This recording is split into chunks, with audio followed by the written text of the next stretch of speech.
thefacesofmars.com. That's www.thefacesofmars.com. According to a new report in the New York Times, the U.S. government may have physical evidence of, and we're quoting, off-world vehicles not made on this earth. Surely the days of the great Martian revelation are upon us. The spread of the virus is what this pandemic is 6 weeks. I'm worried. Dr. We've got more now. Breaking news. Nobody is doing anything about it. 28 to the sun. They want to see blood. They want to see hate. Like you feel in your veins. I see this on the way. In a world that's insane. What's America to blame? When you pray for a change to a God with no face. They want to see blood. They want to see hate. Like a fucking AK. It's going every place. In a world that's insane. To blame when you pray for a change to a God with no face. Hey, 'cause I've got one religion and I've got one decision. It's a big fuck you. I keep spitting in your face every month and every day. Every time you hear my name, my middle finger's up too. You think I owe you, but I ain't got no room for these hoes 'cause they're no good. I ain't living by your rules. You're getting old, dude, full of liquor. You bloated and you wanna be noticed, but you're dying so slowly. So when they point the finger, you flip one back and say, fuck that, fuck that. So when they point the finger, we'll flip ours back and say, fuck that, fuck that. They wanna see blood, they wanna see hate, like you heal in your veins. I see this on the way. In a world that's insane, what's America to blame? When you pray for a change to a God with no face. They wanna see blood, they wanna see hate, like a fucking AK. It's going every place. In a world that's insane, what's America to blame? When you pray for a change to a God with no face.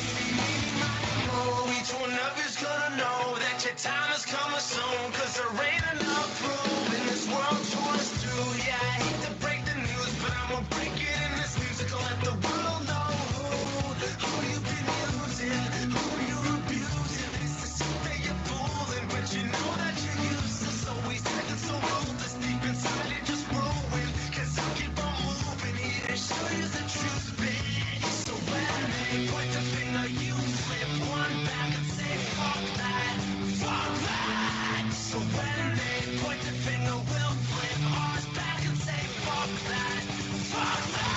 They wanna see blood, they wanna see hate, like you heal in your veins. I see this on the way. In a world that's insane, what's America to blame? When you pray for a change to a God with no face. They wanna see blood, they wanna see hate, like a fucking AK. It's going every place. In a world that's insane, what's America to blame? When you pray for a change to a God with no face. Why can't you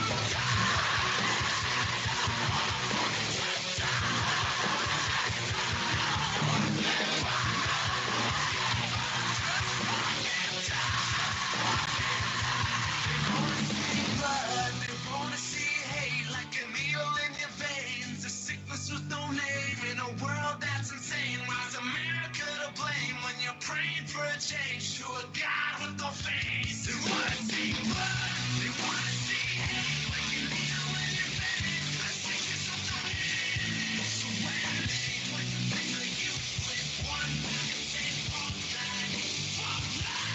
They wanna see blood, they wanna see hate, like a fucking AK. It's going every place. So when they point the finger, we'll flip ours back and say, fuck that, fuck that.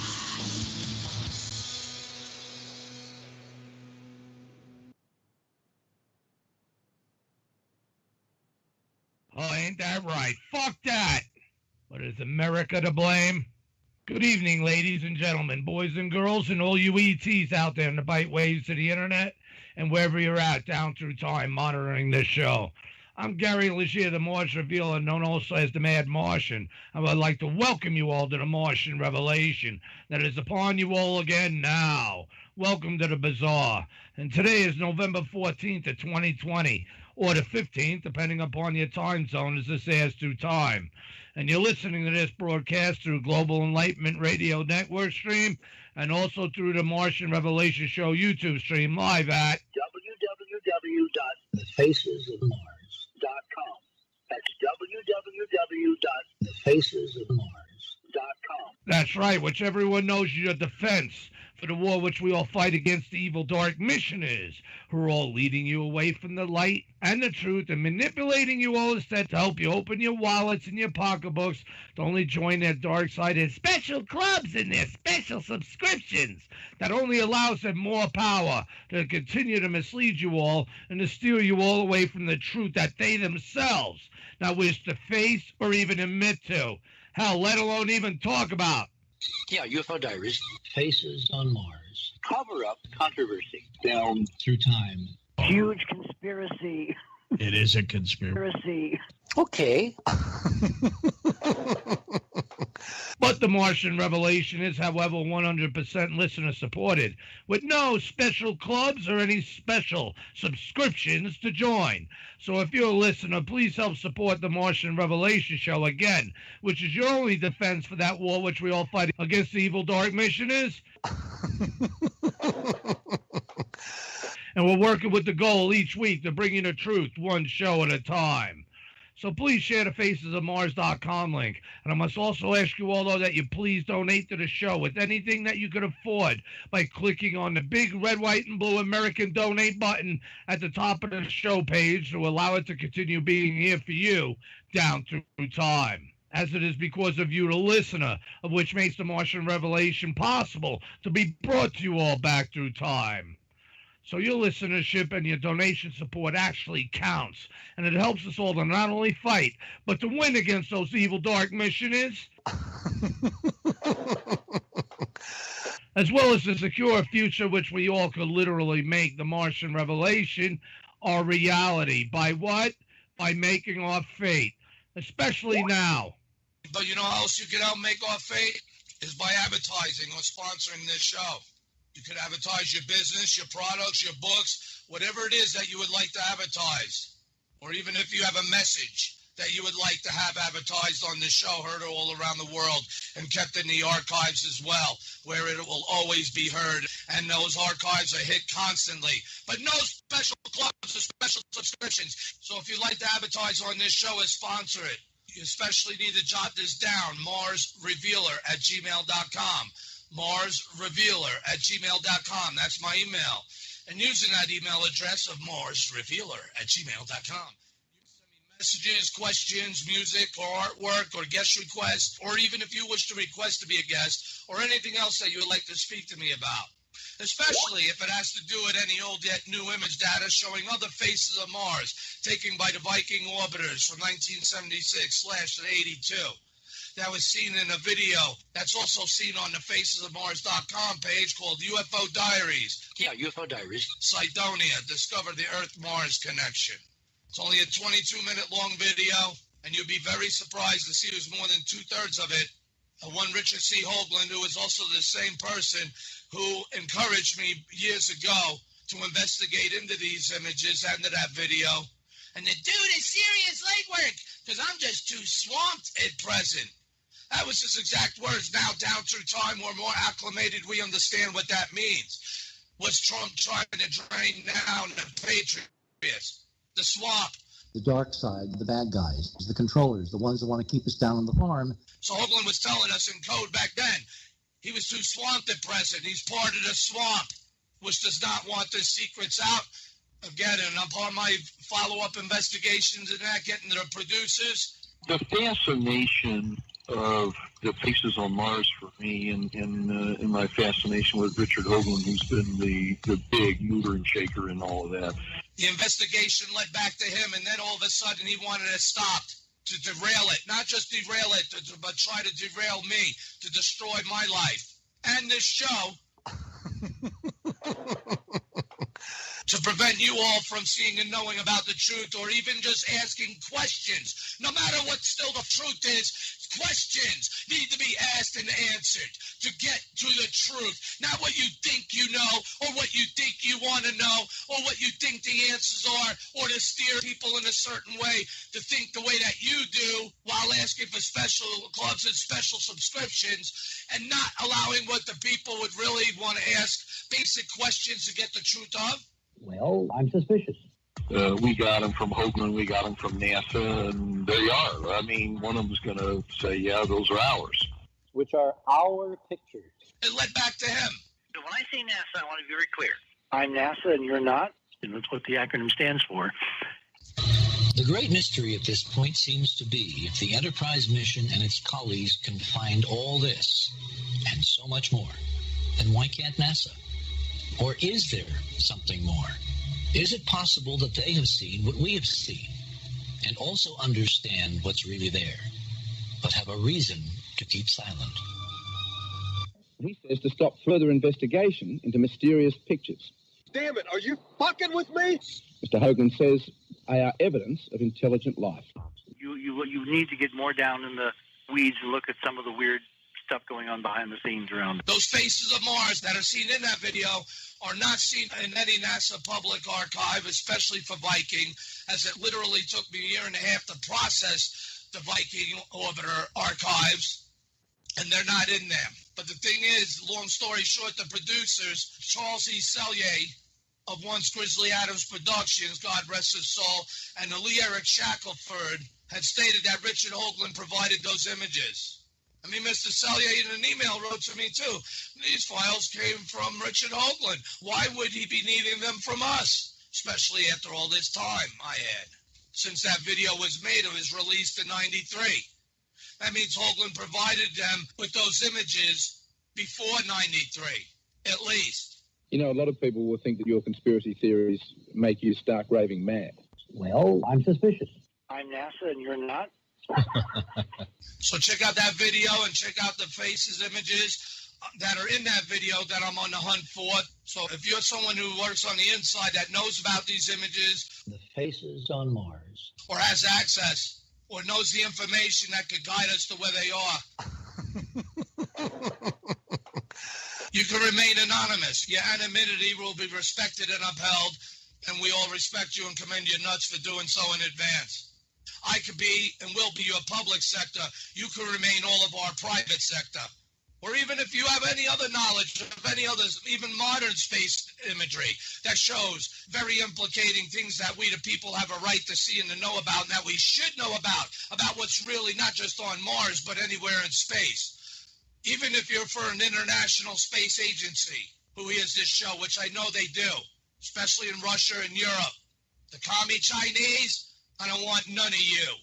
But I encourage the rest of you all also to email me at marsrevealer@gmail.com. Again, that's marsrevealer@gmail.com.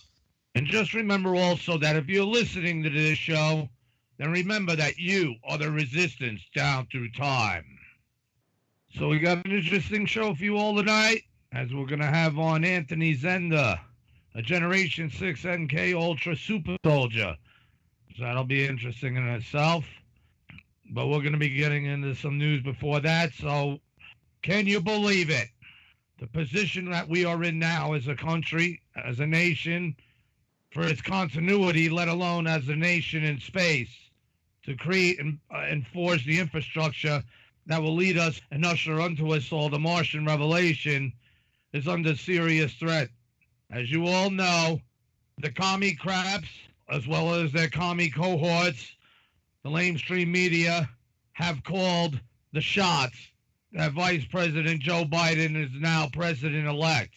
After all the fraud, that's very much evidence of there being such, being perpetrated upon we the people, stealing our voice and our votes away from us, is trying to shape the world of that reality, which in reality it is not yet. It is not up to the media or to them to declare a victory. And those decisions are soon going to be forthcoming from the courts, I hope. Under President Trump, our country is becoming much brighter, being torn away from the central bank system and this global reset that's trying to be set upon the world. Even as we sit here listening to this, They're trying to win over this country also to help do that, when it is those that we are at war with that control the deep state. And not just for here, but for all around the world. It's a global cabal. It's a global network. And it was President Trump and the Patriots who were trying to defeat them. Their sick plan of destroying America within 16 years has been gliding by just right. Infiltrating us with commies, tearing down our morals, demeaning us, not even considering us, except for the purpose of creating division.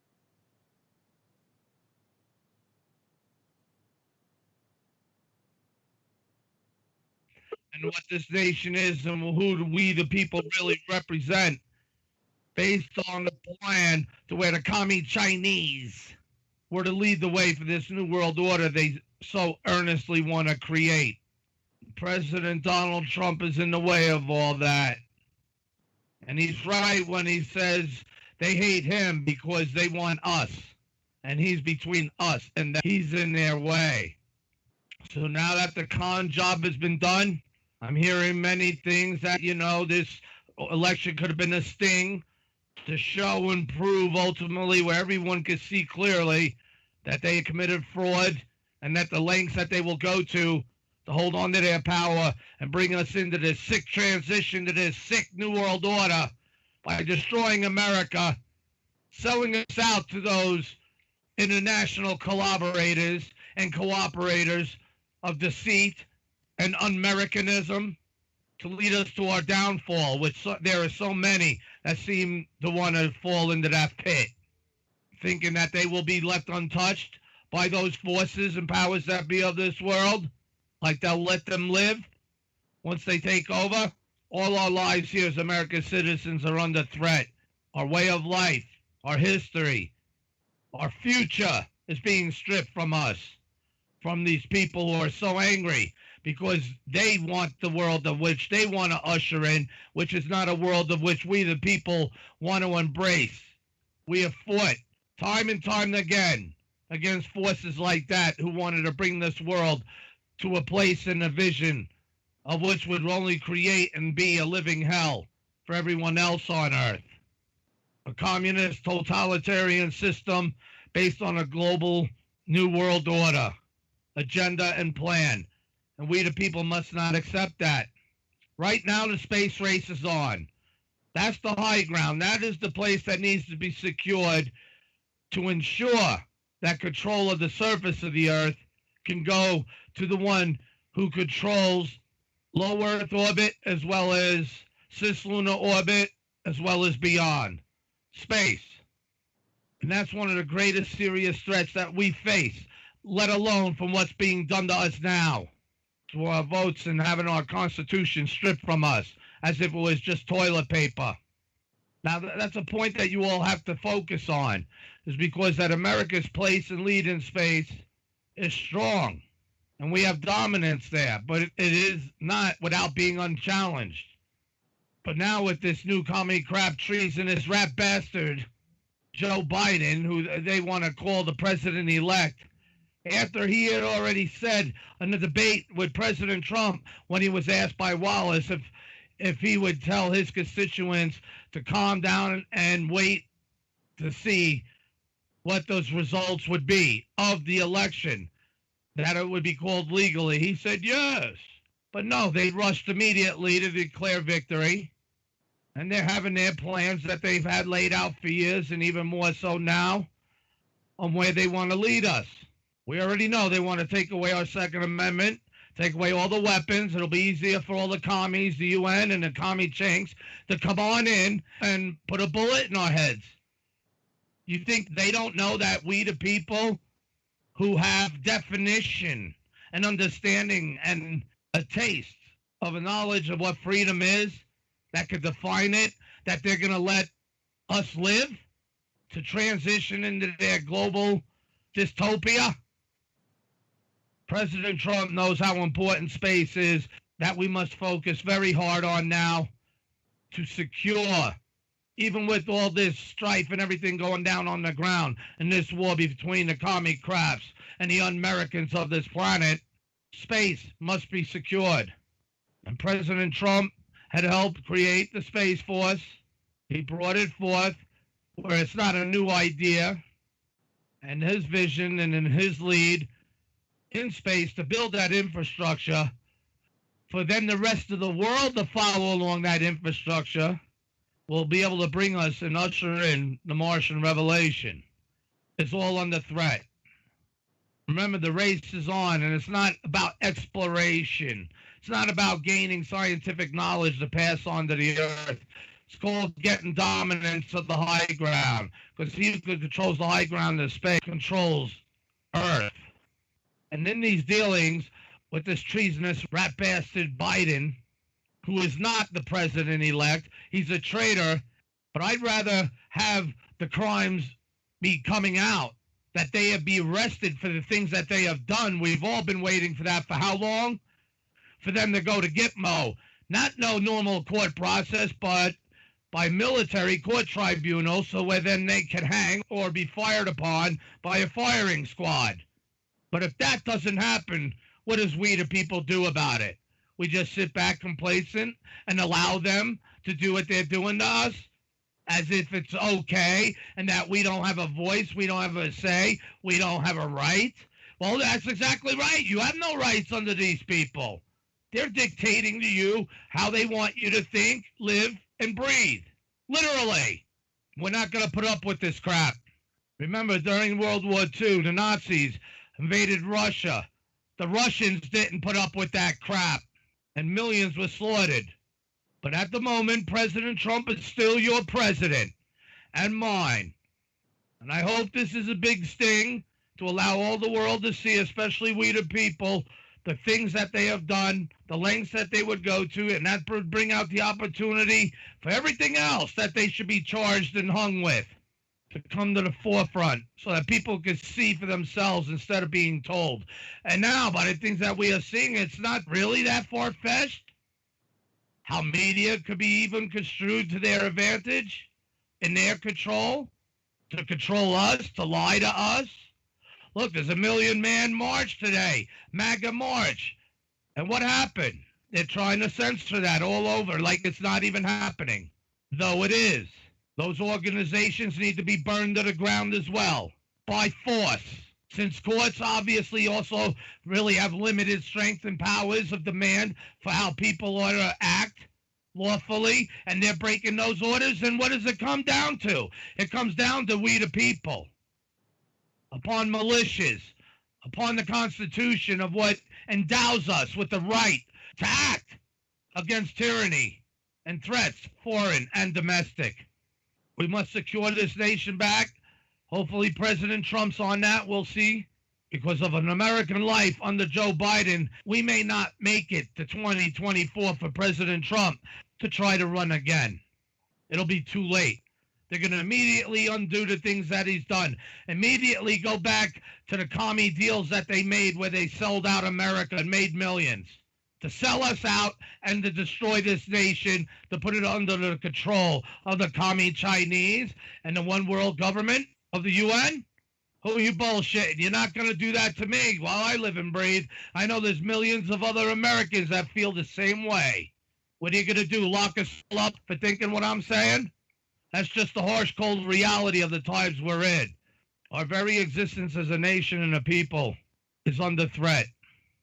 And the bright outlook for space, for which the vision of President Trump, Vice President Mike Pence, and everyone else behind these efforts to help make NASA, to try to make it great again, bolstering it up, become a beacon once again of hope and encourage imagination and instill a will of desire in the youth to become involved in these technologies of science, technology, engineering, and math to help create our life in space as we must adapt and expand into space. All that's under threat.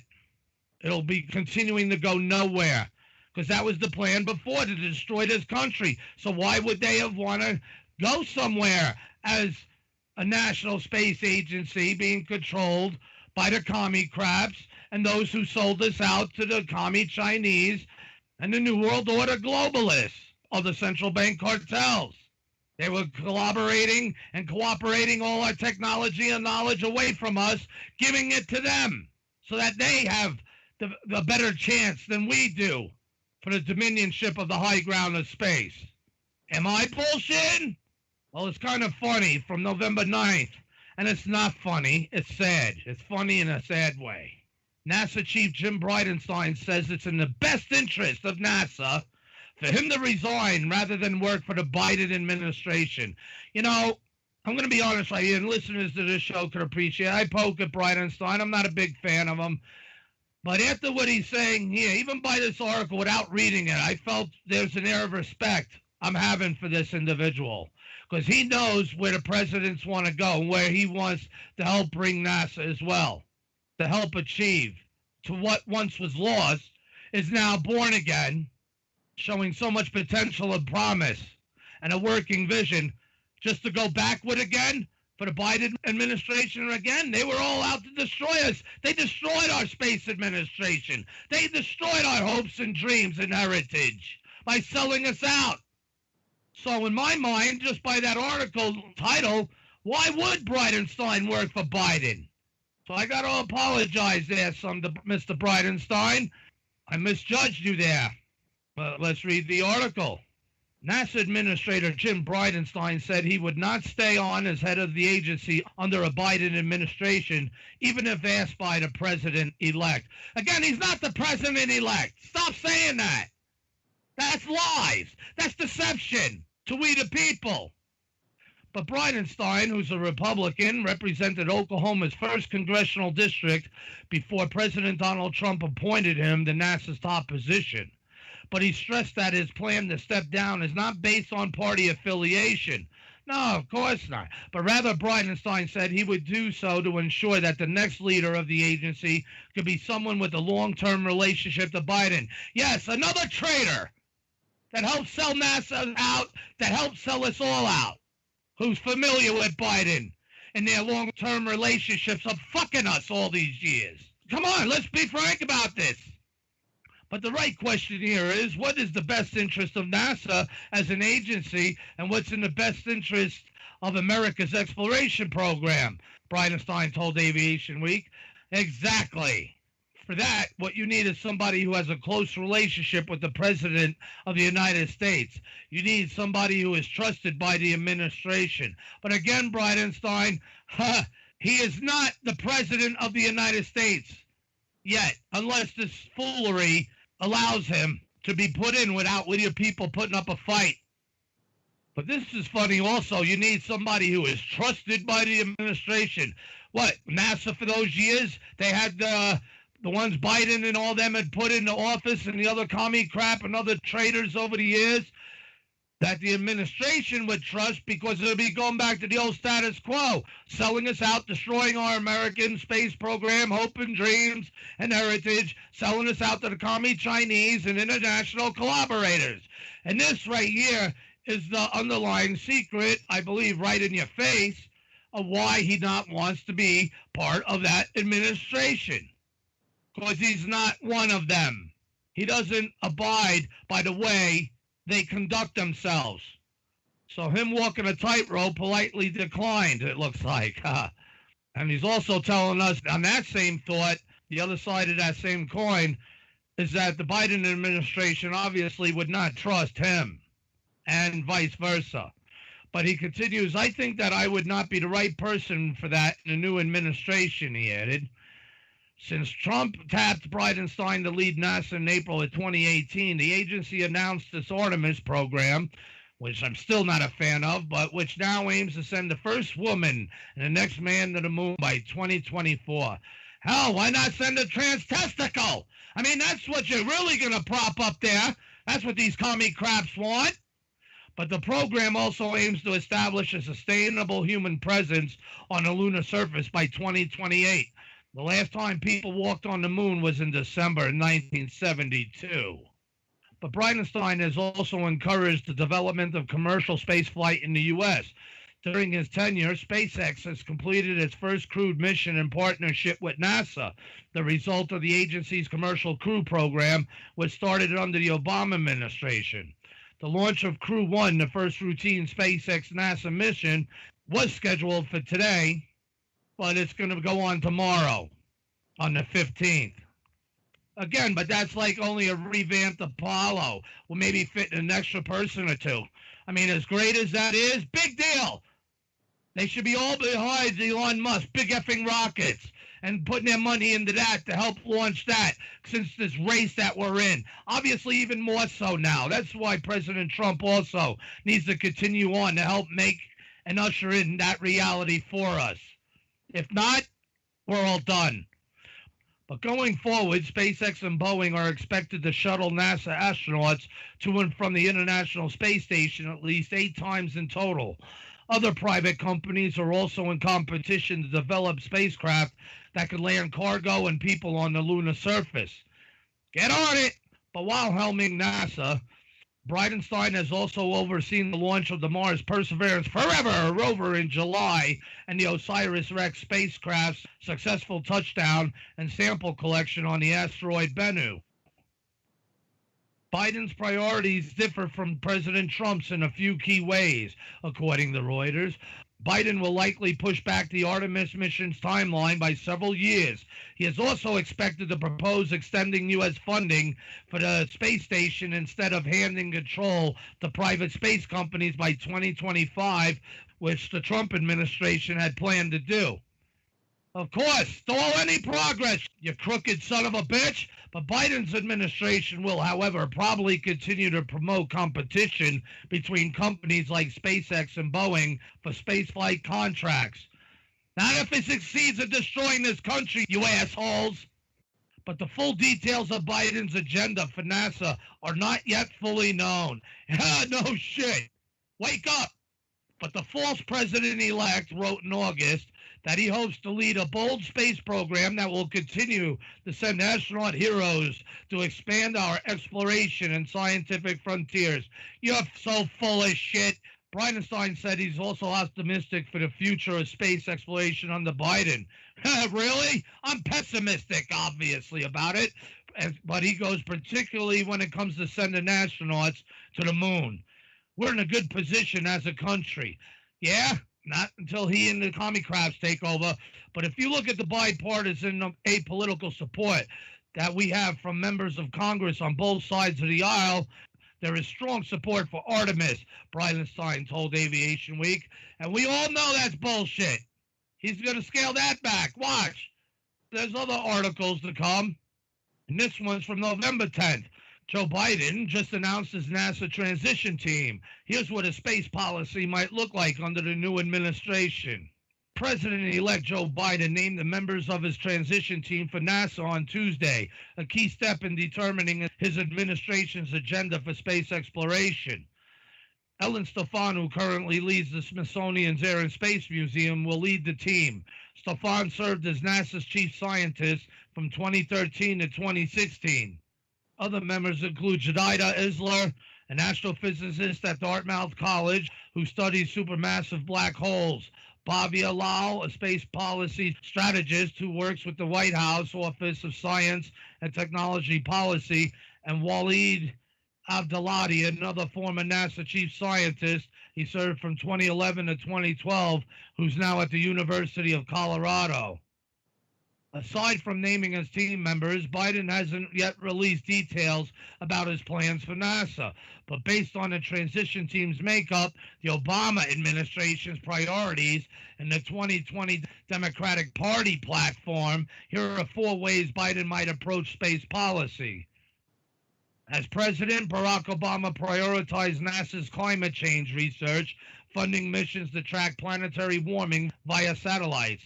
Obama requested over $2 billion in funding for NASA's Earth Sciences Division for the 2017 fiscal year, though the division ultimately received $1.92 billion. But President Donald Trump, by contrast, has consistently requested less funding for the Earth Sciences Division than Obama did. The current administration has also said it wants to cut 5 Earth Sciences missions that mainly focus on climate change research. Congress has kept existing Earth science programs in place during Trump's presidency, but allocated slightly less funding to the division overall. NASA's Earth science budget for the 2020 fiscal year was $1.78 billion, about $140 million less than in 2017. Biden's administration is likely to attempt to reverse the budget cuts and strengthen Earth science research. Yes, instead of strengthening our nation and our presence in space. But anyway, the move would align with the 2020 platform of the Democratic Party, of course, which promised to support NASA's Earth observation missions to better understand how climate change is impacting our home planet. Yeah, never mind that the issues that could be causing that may be, in fact, coming from space overall. But Biden's transition team appointment of Abdullahi, whose research focuses on using satellites to understand changes to the Earth's ice cover, is another sign of the president-elect's commitment to this issue. You commie, treasonous son of a bitch. But still, if Republicans maintain control of the Senate, Biden's ability to direct more funding to NASA's Earth Science Division could be limited. And that would be a great thing. Hinder them all the way, like they did for us. Under President Trump, the government was set to stop funding for the International Space Station by 2025, then hand control of the orbiting laboratory over to private companies after that. Well, why? Why not? We'll be going to the moon and Mars. We'll be able to do other things. But that's what's going to be taken away. But Biden will likely reverse this decision, according to Reuters. Instead, the president-elect, plans to propose a funding extension for the ISS, though it's not yet known for how long. They want that continued turtleneck sail pay speed policy agenda, but continued federal funding of the space station could benefit companies like Boeing, which currently receives $225 million a year from its contract for ISS operation support. Slowing down the timeline could also give companies more time to design and plan for privately run space stations. Bullshit! There's no time. The space race is on, and the commie chinks are out there looking to gain the high ground. You see? All Biden and his commie administration friends are planning to do is to give them the time frame and the means and the ability to do so. That's who you want for your leaders, right? But for instance, Axiom Space, a private aerospace company headquartered in Texas, has a contract with NASA to build its own attachment to the space station. Once the ISS retires, Axiom's model could theoretically detach to become an independent orbital outpost. In March of 2019, Vice President Mike Pence vowed that the administration would land people back on the moon in 2024. But that aim has been hampered by funding shortages since Congress hasn't provided NASA with the $28 billion that it asked for to build hardware and to train astronauts. Biden's administration is likely to push the date for a lunar landing back several years. Yes, again, allowing the commie tanks to gain a foothold on the moon with their own military bases, right? So as Biden administration is likely to push the date for a lunar landing back several years, that's a goal that aligns with the House Science Committee's proposed bill that would aim to land astronauts on the moon by 2028. I don't know anyone who thinks we're going to get there by 2024, Lori Garver, who was a NASA deputy administrator in the Obama administration, told Space News. No matter who won, this was going to be an impossible goal. Bullshit! But still, the administration appears to have a lunar landing on its list of priorities. Stefan, the chair of Biden's NASA transition team, helped NASA develop plans for the commercialization of spaceflight as well as human missions to Mars and the moon. Biden wrote in August that he hopes to lead a bold space program that will continue to send astronaut heroes to expand our exploration and scientific frontiers. Sure he would. Right. And President Trump has done more than announce a bold space program that would continue to do exactly that. Biden is a liar, as well as his lying, commie crap, treasonous pieces of shit who are trying to subdue all our voice and our votes, our rights, and our Constitution from us and give it to the globalist New World Order and commie Chinese plan, right? While Biden and Trump may differ on some priorities for NASA, the president-elect I hate when they keep saying that. It's like a brainwashing. He's not elect yet. Is likely to keep encouraging commercial activity in space, an effort the Obama administration also supported. No, he didn't. He was taking funding away. He was keeping them here down on the farm because he was in the process of the 16-year plan to destroy America. But according to Reuters, which spoke with officials close to the Biden campaign in late October, the president-elect plans to continue promoting competition between companies like Boeing and SpaceX. NASA's Commercial Crew Program has been funding Boeing and SpaceX to develop astronaut-ready spacecraft to fly to and from the space station. Those contracted missions are almost certain to go ahead. Who gives a shit? We need to get to the moon, Mars, and beyond. But still, officials stressed to Reuters that Biden's space agenda was still being formulated and would probably take a back seat to more urgent issues like the corona Chinese Kung Flu virus pandemic and the U.S. economy. Yes, which he wants to tank for this global reset that's trying to take place around the world now of the central bank. Wake up! You won't even have a space program anymore, Nazis! Because all that's part of the global plan for the destruction of America and the ushering in of the New World Order. You got to collapse the economies of the central banks all around the world. That's what they're trying to do now. You cannot have a one world order, a one world economic system with a we the people and the United States in the way. Wake up. They already sold us out. And you're going to invite in to a presidency someone who done that selling out of us, who doesn't care about you or your families or your rights, your freedoms, or your Constitution. It's sick. And that goes to this next article released earlier today, From Space Force to Artemis, what a Joe Biden presidency may mean in orbit and beyond. President Donald Trump set bold goals for space exploration during his time in office, from crewed missions to the moon and Mars to a space force.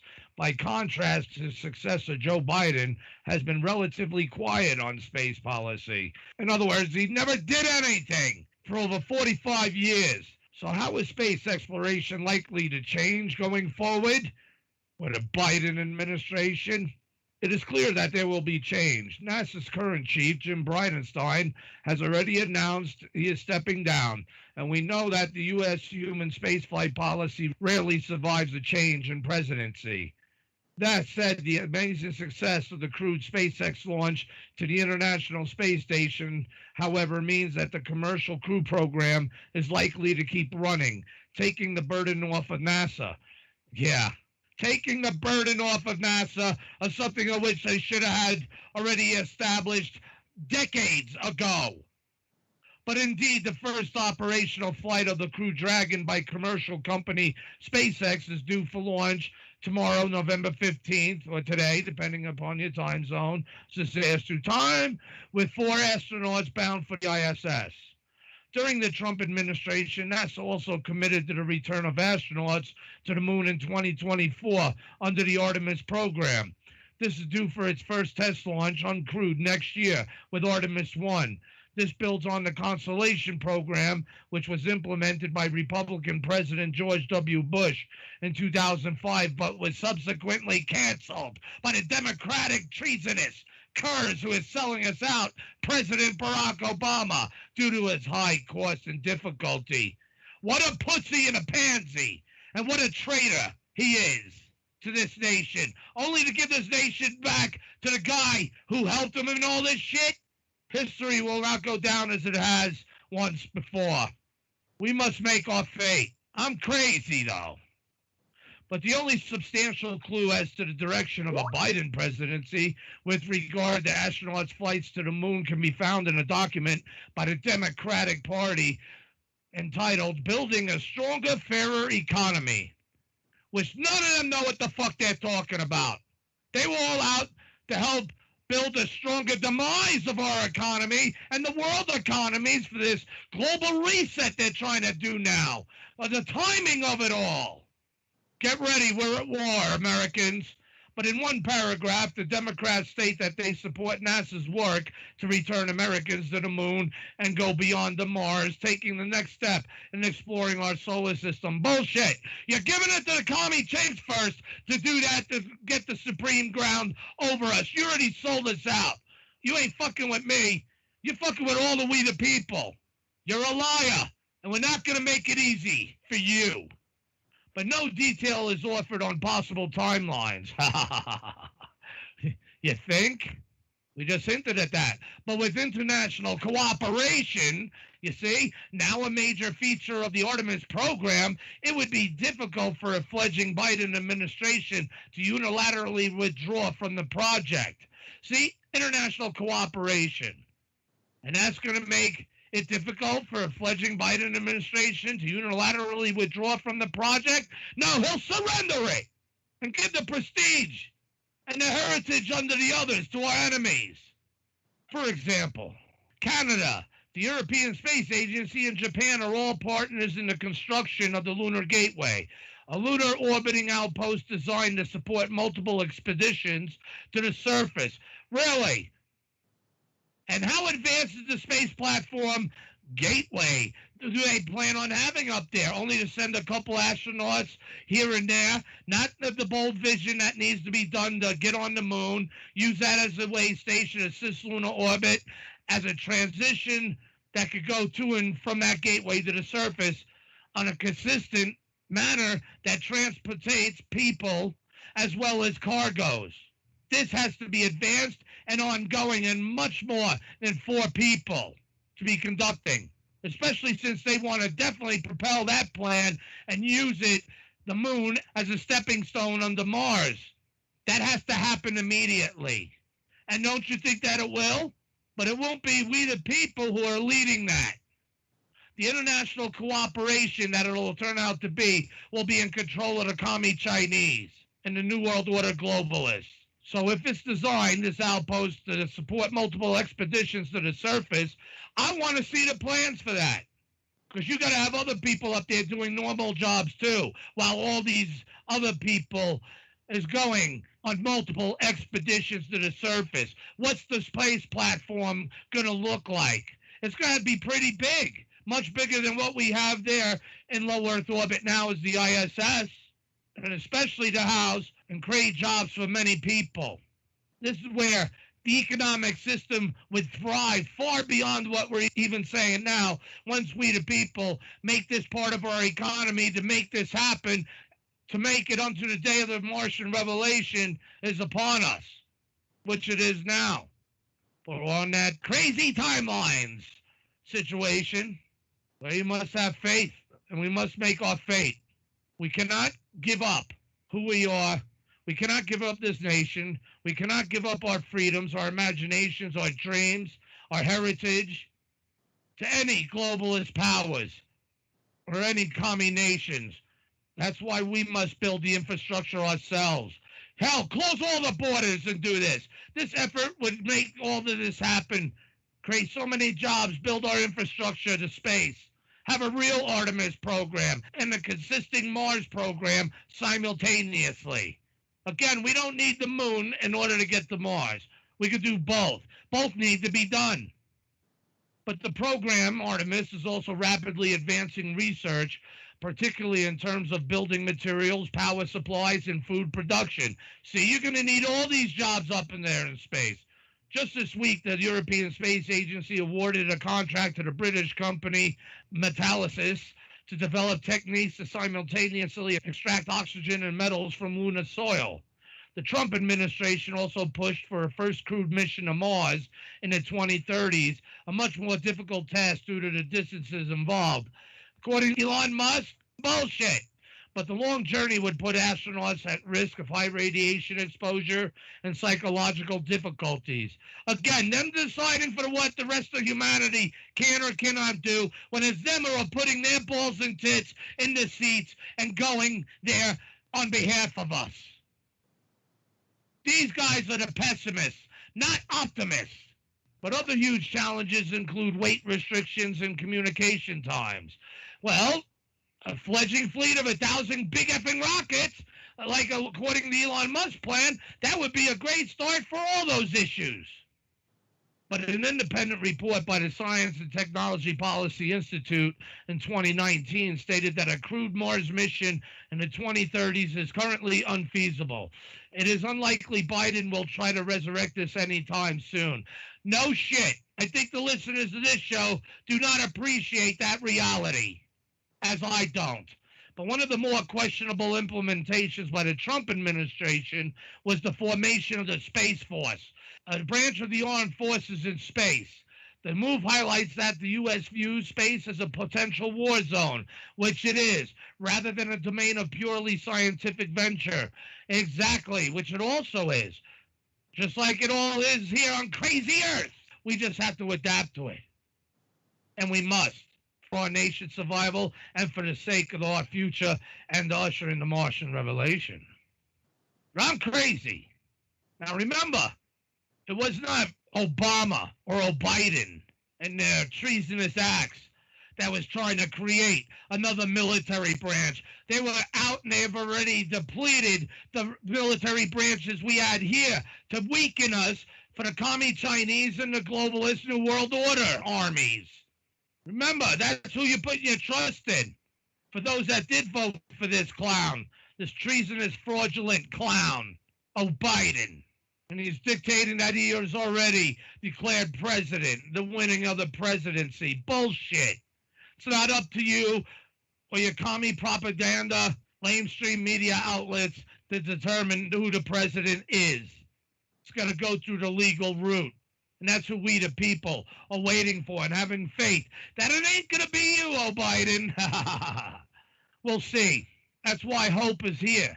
But U.S. citizens aren't too impressed with the Space Force, mocking the logo and the uniforms. Who? The commie craps and those who hate Trump so much and those who hate this country. The Marxists, the commies, the trans-testicles, the pedophiles. And think about this. Didn't they mock the African-American freed slaves and American blacks who joined the Union to fight the South to end slavery? Weren't they mocked? How dare you? But indeed, the program has public approval rating of only 31%. Again, think of why that is. So the question is, will it be scrapped? Well, with this band of traitors running amok, taking control of us and this nation to steer it back on the plan of the globalist agenda to destroy this nation? That's a stupid question. Of course they'll scrap it. And the rest of our military branches. But the disbanding of a branch of the armed forces has not been performed in the United States before, ever. And there are doubtlessly many difficulties of reintegrating this back into the U.S. Air Force. It is therefore likely to stay, possibly with reduced focus. Reduced focus from the threats coming out there from deep space that is beyond the obvious threats of what we are facing here on Earth and in low Earth orbit regarding the commie Chinese. We're being set up. We're at war.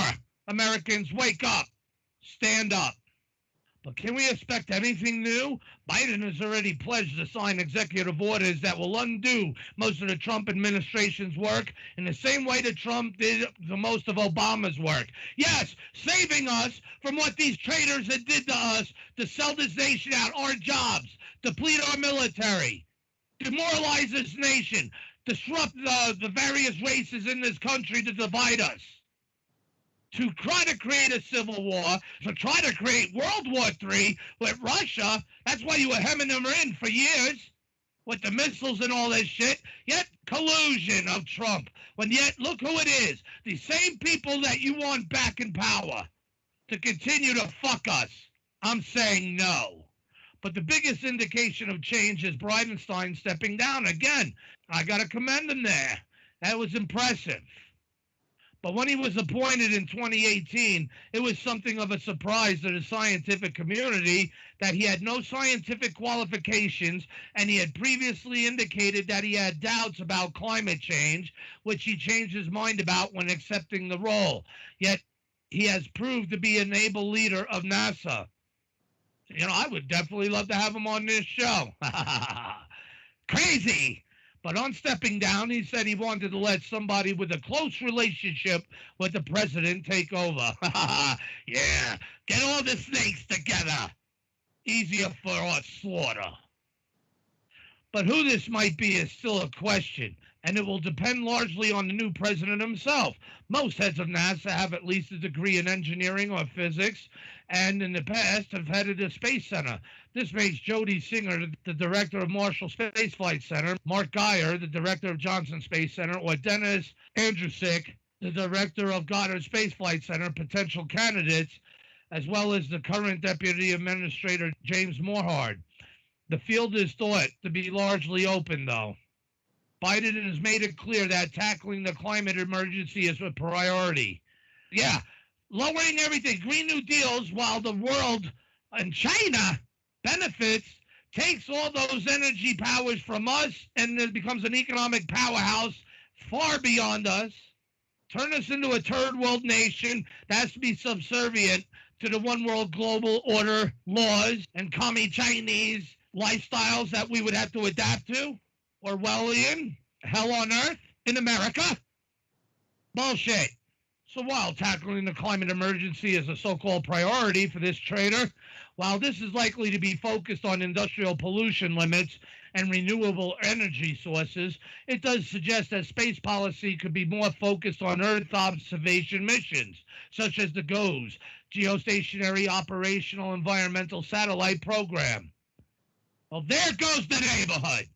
They want to watch it for what they have done, the evil deeds to be inflicted upon us. But potentially we could be looking at more satellites of this type, monitoring oil spills, deforestation, and carbon emissions. And I will add also all of us, forced vaccinations with trackers that we can track you anywhere. All of these possibilities are, of course, overshadowed by the financial crisis caused by the COVID-19 Chinese Kung Flu pandemic. Yes, that was part of their plan for this global reset, to kill off millions of Americans. They already knew about this when Trump was to become president last time. Do you know that? This was all part of their 16-year fucking plan to destroy America. Wake up, Nazis. Those who not see now what is being shown unto you, what has been pulled over your eyes. So all these possibilities are, of course, overshadowed by the financial crisis of the Chinese Kung Flu. And given that a sustained source of money to support long-term projects such as the Artemis program is vital to their success, it is probably a case of believing it when we see it. Ha! Ain't that kind of like what I just said? We got to believe it when we're seeing what they're doing to us. How could you want to go to that route? Whatever the changes will be, it seems likely that there may be less funding for space missions. Yeah, you think? But despite that, many scientists will be breathing a sigh of relief at the prospect of not having to fight the kind of anti-science tweets that we have seen from Trump, you son of a bitch, trying to throw that political hit against him in here during his time in office on topics ranging from Chinese Kung Flu and vaccinations to climate change. That's more important. The narrative for the plan of what these commie American traitors have done to us. You're taking a stand of respect. And scientists, look, it's admitting that many scientists who within NASA will be breathing a sigh of relief. Why? To keep us down on the farm at the prospect of not having to fight the kind of anti-science tweets that we get from you about what many of us claim we see on Mars. And instead of studying that and getting all our asses there and you getting paid to do what you're there for, which is to further our advance in space as a nation, was Trump wrong too? Of course you'll say yes, about how saying that NASA was dead, but he brought it back to life. It makes me really do want to have Mr. Bridenstine on this show. Hey, for shits and giggles, I'll try and contact him and see what he says. What does any of us have to lose now, right? Except everything. Fucking Nazis. At least those, the majority who listen to this show, woken up to the craziness. So, people, do you agree with that assessment, too? That these scientists who are getting paid by we the people, see, they're complicit. I told you that they adhere to the plan of the turtleneck snail pace speed policy agenda. This is about stagnating our place in space and our nation's place in space and our prestige to make the future in which the USA, all the way, still rings true. They don't want that anymore. There will be no USA. There will be no freedom. There will be no Constitution. Wake up! And the important thing, the race is on. You don't see a possibility that the Communist Chinese will win this? Have it even a bigger help from this treasonous piece of shit that you want as our president? He already got paid by them, you assholes. This nation is crazy, and we are seeded with people here who are infiltrators. Again, a likely plan, even from an outside intelligence from this world, to help seed, to have this new world order come about, to help take down we the people, and even President Trump. Take heart, have faith, listeners. As you know, another poke comes forth from President Trump during this time, coming in, raising his finger with a big fuck you as Trump bans U.S. investment in Chinese firms that help military. Tell me he's not seeing who the invisible enemy is. That's quite more visual now, and it should be all to apparently to you all. And this is from November 13th. U.S. President Donald Trump signed an order Thursday that will ban Americans from investing in Chinese firms that could help Beijing's military and security apparatus. The executive order said the Chinese government obliges private firms to support these activities and through capital markets, exploits United States investors to finance the development and modernization of its military. Who these treasonous pieces of shit that subdued our votes are the ones that sold out to them. They're going to be doing China's bidding. For what? To exploit our country as they have, to finance the development and modernization of China's military. The ban takes effect January 11th, just days before President Trump's presidency ends, and is the latest move in increasingly tense U.S. relations with the Asian power. That's right, we are at war. And these treasonous leaders have capitulated us to that Asian power. But investors have until November 11th, 2021 to divest any holdings in the banned companies according to the order. Trump's declaration said American investors are helping China to directly threaten the United States homeland and the United States forces overseas, including by developing and deploying weapons of mass destruction, advanced conventional weapons, and malicious cyber-enabled actions against the United States and its people. And we've been seeing that as all evidenced, as look what's being taken from us all now. Our freedom of speech, our freedom of real news. Who do you think's funding and behind all these pricks?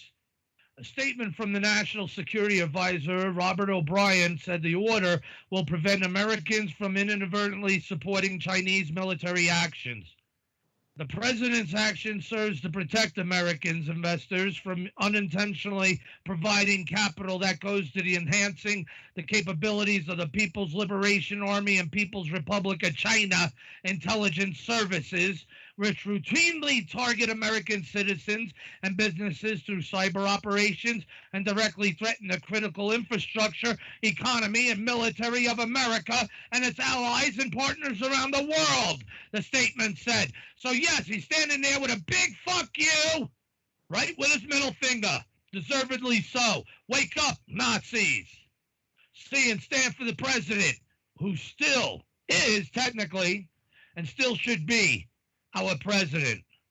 Again, man, I hope this was some type of sting to expose these frauds, because can you picture a world, no matter how crazy I sound, you're all giddy and jitty, that you're happy that this is going to be, but then don't you see, we are done. We are already been sold out to the Communist Chinese.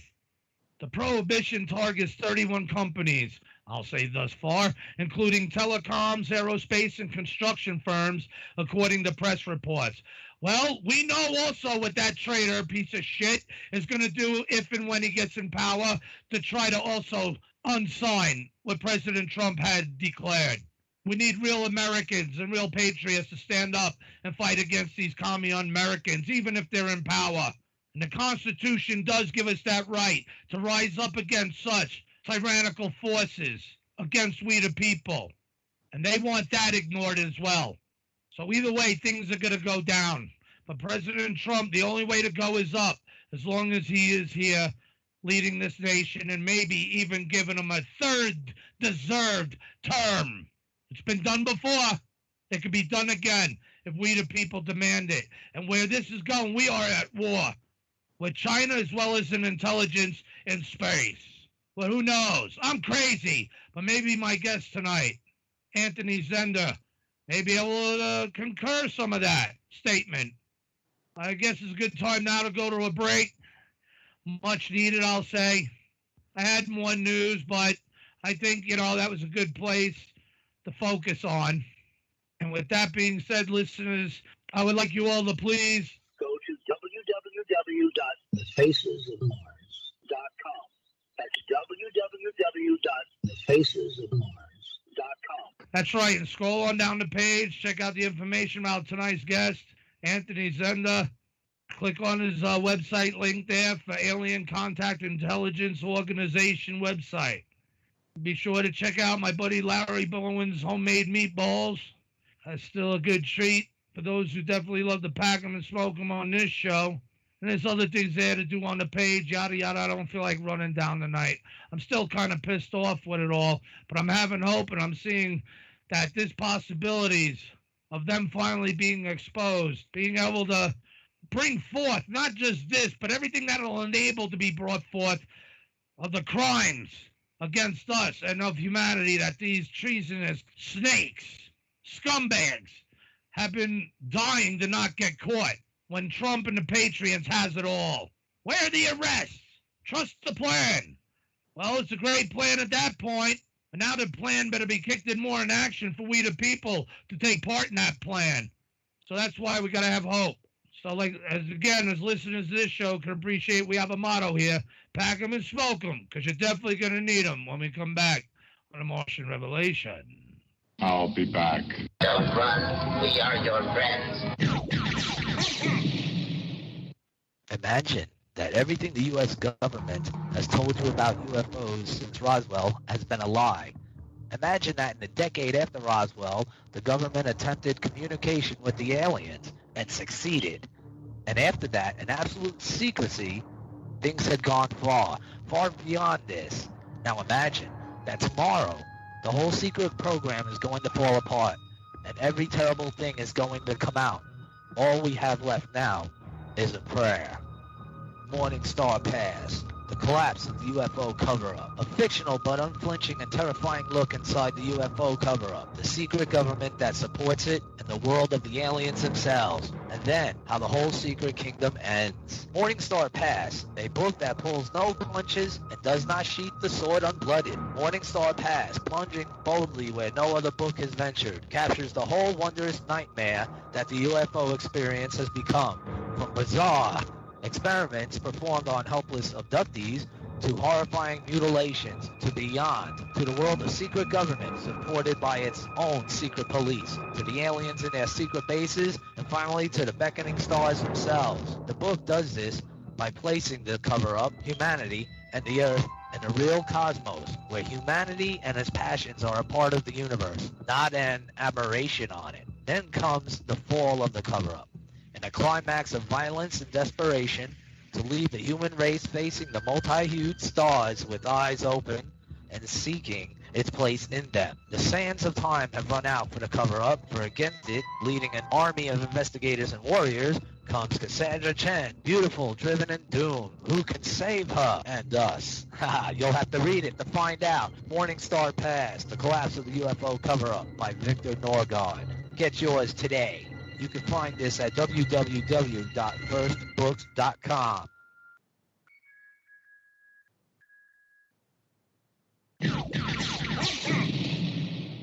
Born into a world where we're trying to be free, but we're living underneath their supremacy. Yeah. See, I was raised in the West, where we stay stressed, where they lie in the head through the making arrest. Cause we living in the shadow of the suburbs, while the price of this house going upwards. I don't understand how the poor get robbed by the rich, and they're calling it a handout. And it's evident the neighborhood's fucked up. Gotta send a letter to the president. Tell me, can you hear us through the sound of the sirens? And you wonder why the streets get violent. Another mother shed tears at the cemetery, burying a firstborn child. I've been watching through the years, dominoes firing, waking up, screaming that we live in a cold sweat. Segregated, they consider us a no threat, so we hopeless. Hey. Born into a world where we're dying to be free. Living underneath their supremacy. One day you'll see us fall until then we'll all celebrate for the rapture. Ain't no blame. They try to relegate my DNA, break it down into something easier to hate. They afraid of the outcome, cause the race that they call human keep evolving, and they know they will get outrun. That's why, huh? So behind on the times, yeah. Protest culture on strike like lightning. Who's the owner control, so we rise it. Put the march on, but we won't stay silent. Born into a world where we're dying to be free, but we're living underneath their supremacy. One day you'll see us fall until then we'll all celebrate for the rapture. Sometimes turns into history, the story that we tell the day. When we are marching for our lives, we'll stand on the other side. Sometimes turns into history, the story that we tell the day. When we are marching for our lives, we'll stand on the other side. Sometimes turns into history, the story that we tell the day. When we are marching for our lives, we'll stand on the other side. Welcome back, everyone. I'm Gary Leggiere, your host of Mars Villa, known also as the Mad Martian. And of course, you're listening to the Martian Revelation. It's pulling you all again now. So now that you packed them and smoked them, let's introduce our guest, Mr. Anthony Zenda. And Anthony Zenda, or Anthony Kaminsky, was born in 1985 in West Palm Beach, Florida. At an early age, he demonstrated gifted and talented abilities in the emotional, physical, mental, and spiritual realms. Well, I can relate to some of that. At 6 years old, he had his first military abduction experience as part of Operation Green Star for the CIA. During his childhood, he was abducted numerous times to deep underground military bases where he was turned into a Generation 6 MK Ultra super soldier. And it's one of the main reasons why I wanted him on the show tonight, to get into all that. It's going to be a long show, folks, but he was groomed throughout his whole life by the military, and at the age of 16 was when he began in service for Dark Fleet, for the military contractors Kruger and MSL, Monarch Solutions Limited. Find out more about that, too. But in his regular life, he was a standout in the sport of wrestling, compiling a record of 122 wins and 18 losses during his high school wrestling career, as well as going undefeated his senior year and winning the state championships. After high school, he had enrolled in the United States Marine Corps as an infantry assaultman. During boot camp, he was a standout and was nominated for the honored position of platoon commander, or otherwise known as the guide. In boot camp, he graduated second out of over 300 Marine recruits. During his career as a Marine, he did a combat tour in the city of Fallujah during Operation Iraqi Freedom II. After 4 years, he was honorably discharged. After his honorable discharge from the Marines, he embarked on a martial arts quest and began a career as a professional fighter, where he still actively fights to this day and has fought 33 times. After his service in the Marines, he started having ESP experiences, and he opened up Pandora's box and took the red pill to find out that there was more going on in his life than met the eye. At the age of 25, he started getting memories back of his service in the secret space program, and ever since then, he has been going through the total recall experience of being an MK Ultra MyLab super soldier for Kruger in the ACIO, the Alien Contact Intelligence Organization. Since his awakening, he has been active in the UFO disclosure community, promoting the release of the truth of full disclosure and justice for Mill Labs, for the optimal timeline and ascension of the planet to a Type 1 civilization. Sounds very interesting there and kind of familiar. Some listeners may think to the certain guests we've had on this show. But I got to say, I'm really looking forward to the show with you, Anthony. And it raises a lot of questions, and we got at least 3 hours if you want. I know that you have a lot to say, so I'd like to welcome you to the show. And before the show ends, I would like to just say that I hope you will be a special guest again to this show, because I know by whatever you're going to say tonight, it's going to cause controversy and raise the interest of certain parties that may want to chime in with you and speak about your experiences, and this benefits us all rather than the individuals who may come forth wanting information. It may be very important and vital for them or their research, but overall it's for us so that we start adapting to the truths that are of that be that out there. So welcome to the show, sir, and how would you like to begin? I'm kind of interested in what was going on in your childhood first, if you like. Of your life there, of which has happened to you and which is coming back to you, if I said that right. But how you doing tonight? Yeah, I'm doing good. Thank you for having me on the show. And it is clear that what I say is gonna cause controversy because the intel that's being released right now, all the information that's being released, is information that's been held secret and held back from humanity. And right now we're in a time where that information is being released, and it's actually going to cause a dimensional shift because of the information getting released. We're going to move, or we are moving into a parallel reality that has actually been the real reality that's been being hidden. And so that's the point that we're at right now, is that information is being released, because once the information is accepted at a massive level in consciousness, it goes 100th monkey, then that's when we actually will move into the parallel reality fully that we are that's bleeding through right now. So that's what's happening right now, kind of in a nutshell. And for as far as my story, do you understand what's happening? Does that make sense? Well, yes, it does. And to be honest, and forgive my ignorance, sir, but this is the first time I'm really hearing your story. I wanted to go in green with you. Pardon the pun, but back as a smokers on this show.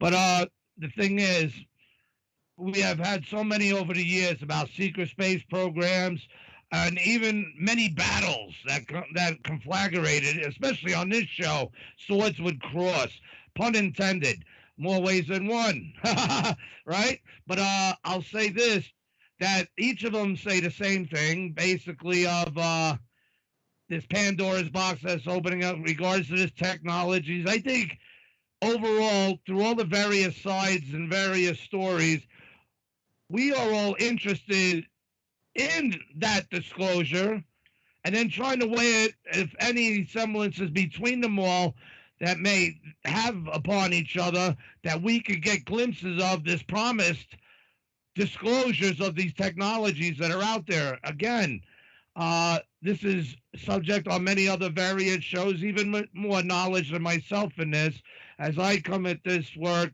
through as an independent, Mars researcher, an image analyst, and whatnot. But it opens up the realms to all of these issues, to where the UFO bone's connected to the Mars bone, and then we got secret space programs, and again, many of them, swords of course, they either will argue with each other or they'll try to find semblances, if any of them, based on their experience of their reality, and that, if you know what I mean, don't match what the other person's saying. Then it turns into he said bullshit, and it turns it into a kind of a mess, to where if any serious information's coming forth, that it's hard to get by and through, because what people would term as disinformation type of scenario happening upon the people who are listening, because if all these various sides, they can't all be, well, I don't know, can they all be lying? But they can't all be what's that term? I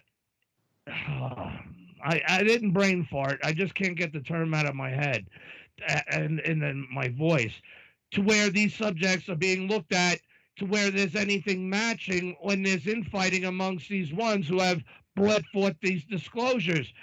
So I don't know your story. Forgive my ignorance. And I'm not laying judgment upon what I have just said as to throw you in the pit as if you're lying. So don't get the wrong impression. But based on your bio, you kind of remind me of Randy Kramer a little. Are you familiar with him? I am. Okay. And obviously his story and everything else, right? Yes. Okay. That being said, is there any relevance between what your experiences kind of hit to his? I know that answer will probably come from you explaining about your youth and what was going on, because that's what caught me and made me think, based on what you said, because there seems to be implying some form of time travel in with you and him in that regard as children, but being able to come back and basically live your life, and then having whoop-de-doos like, holy shit, oh my God, can you believe this? This happened. And who is to believe you if they didn't share in your alternate timeline experience, if that makes sense? It does, and that's why I've been in the disclosure movement for the past 10 years now, as I've been remembering my experience in being in my lab in the secret space program and being involved in black operations, which are currently going on right now, because I am currently involved in black operations on many different levels, including, the roundup of the cabal members and the trial of them. But I will get into that later. That's because fine. Obviously, I you to start at the beginning. So yeah, the things that you said, my labs and all this, we can go through, even though I'm sure, again, this is my ignorance. I don't know it all. But I want to know, and I want to follow along, because it's very important. It's very important, especially with my madness and my experiences, where sometimes, I am more personally involved than what I let on to be. And I appreciate you. I appreciate you giving me the platform to speak about what I've been involved in, because it is about getting out what's going on behind the scenes. What most people don't know about, but those that have taken the red pill, are more in knowledge of that's happening right now. Awesome. Okay, so I guess we got your bio there. In your regular life, you're a standout in the sport of wrestling and all the other amazing things, which is a nice youthful life would have. The Twilight Zone aspect is when you were a child. Can you bring us back to the first time and describe us, even, for those, and there are many out there that don't know what MK Ultra is, or Super Soldiers, or any of these programs that they actually went that deep, and or how they're connected to any secret space programs. So, however you would like to begin that process. I mean, again, you can take as much time as you need. This is a very important show, in my opinion. So, is that a good starting point? You were at 6 years old, I believe. Yeah, I'm actually gonna start before that because obviously it starts before my life because the program's ongoing, and so it really did. When I speak about my story, I like to talk about like my grandfather and my grandmother. My grandfather was actually an engineer. He worked on propulsion systems, lasers, and robotics for Pratt and Whitney, which is actually a company of General Dynamics, which is actually connected with DARPA. And DARPA is very involved in all of the technology that's used in the secret space program. So my grandfather was involved in he actually did work on technologies for the Star Wars Defense Initiative, and he worked on different weapon systems, and he actually was in a compartmentalized program for time travel. So he was very involved in things that he couldn't talk about, and he was pretty much coming from like the Atlantean aspect of my bloodline. And my grandma.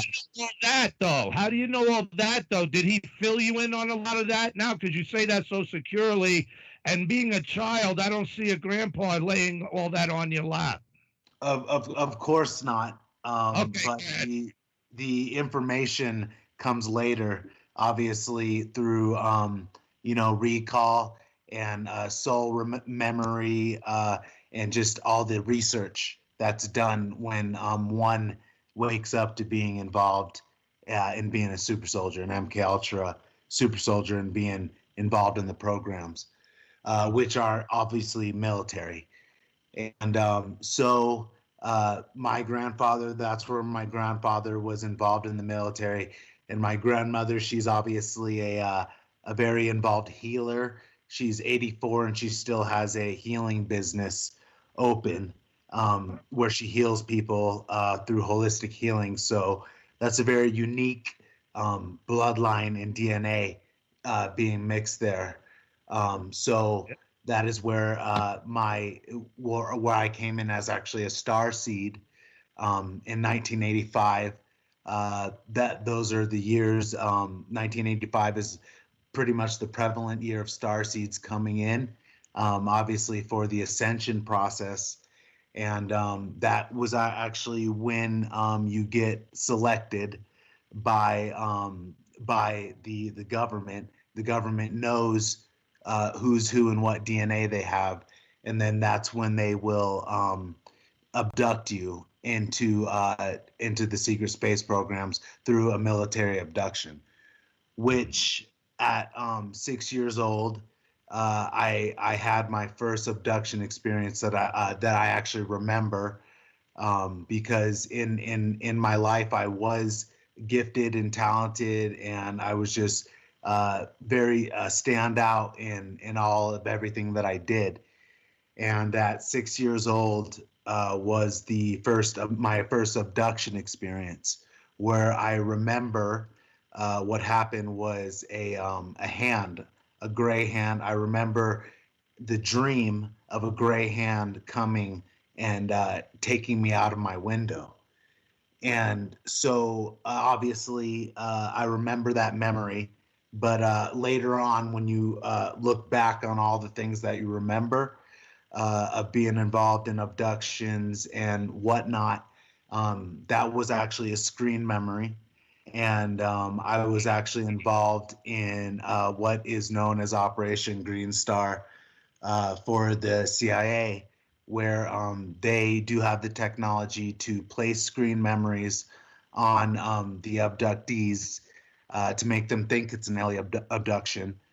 But it's actually really a government abduction where a special forces unit comes in a TR series craft and abducts the abductee from their house, and then they'll take them to deep underground military base to begin the experiments and the implant, putting in the implants and the black goo to actually, and then start the training that's involved in turning star seeds and MyLabs into super soldiers.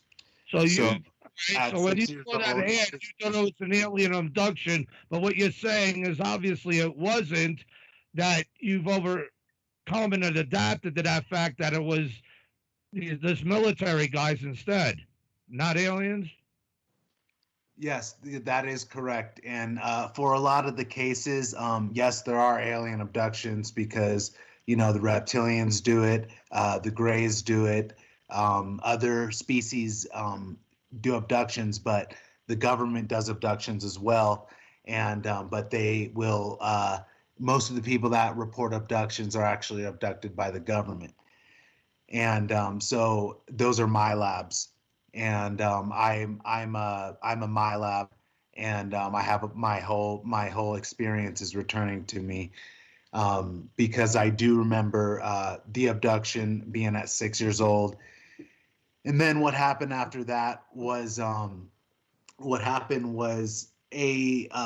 had what happened as an experience called the Adjustment Bureau happen to me.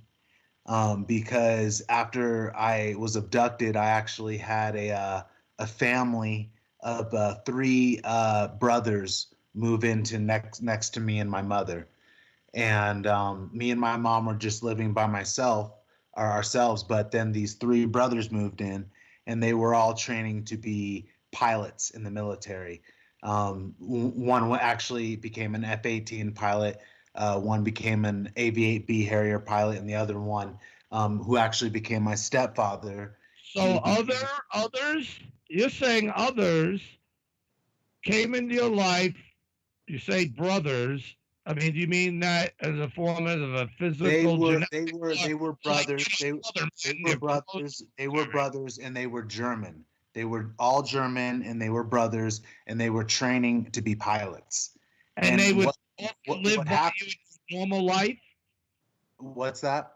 They would live by you also in your normal life, is what you're saying? To put you together in their connection for whatever reason? Or is that just wherever they took you, and was your brothers and mother? What happened was I was being abducted, but at the same time, I was also having CIA involvement where there was influence brought into my life.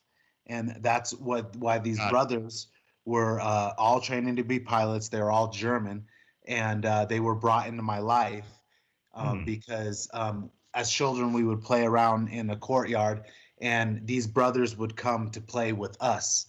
And what they were doing is they were basically sent into my life to influence me, because my mother then married one of the brothers. So then I became part of that military family, and I became very influenced because I saw them become Marine pilots. Sounds like a perfect setup. It is the perfect setup because it influenced me so much that I joined the Marines when I became 18. But so as a child, what was happening to me was I was being groomed when this family was brought into my life, because they were pilots, and I was being introduced to the aviation aspect of flying, and they were just giving me all sorts of flight simulator games, and I was always flying in planes with them, and they were just giving me all sorts of games like Doom, just all kinds of serious simulator games. And at the same time as I was being groomed, I was also having more abduction experiences where I would wake up with a bloody nose, which I thought was just kind of like a heat stroke kind of thing, or not like a heat kind of thing. But now I found out that those were times I was being abducted. And I was being groomed, and at the same time I was being abducted, and I was being taken to deep underground military bases, which I can go into those memories, but I'm gonna stay in the regular life right now. Okay. So what happened was pretty much up till I was like 13 years old. You know, my uncles were going through flight training, learn how to be pilots, F-18, fighter pilots. And what they did was part of my grooming. This was part of my grooming. Was one time I was they wanted me to go down to visit my uncle in Miramar. And I thought I was just going there to for a visit, like a vacation to SeaWorld. In Florida, Miramar. Wait, is Miramar in Florida or California? Oh, well, I know there's a Miramar in Florida between North Miami and Hollywood. I But might we be must wrong talking on about California. I might be wrong on the name. Miramar. It might be another base. I might be another base, but it was in California. I might have to check that out. You know what I'm saying? Because There probably is another Miramar in Florida. I was brought to California when I was 13 years old. I thought I was just going there for a visit to my uncle, who was obviously an F-18 pilot. But they brought me down to that base, and basically what they did was they brought me onto the base. My uncle was a major at the time.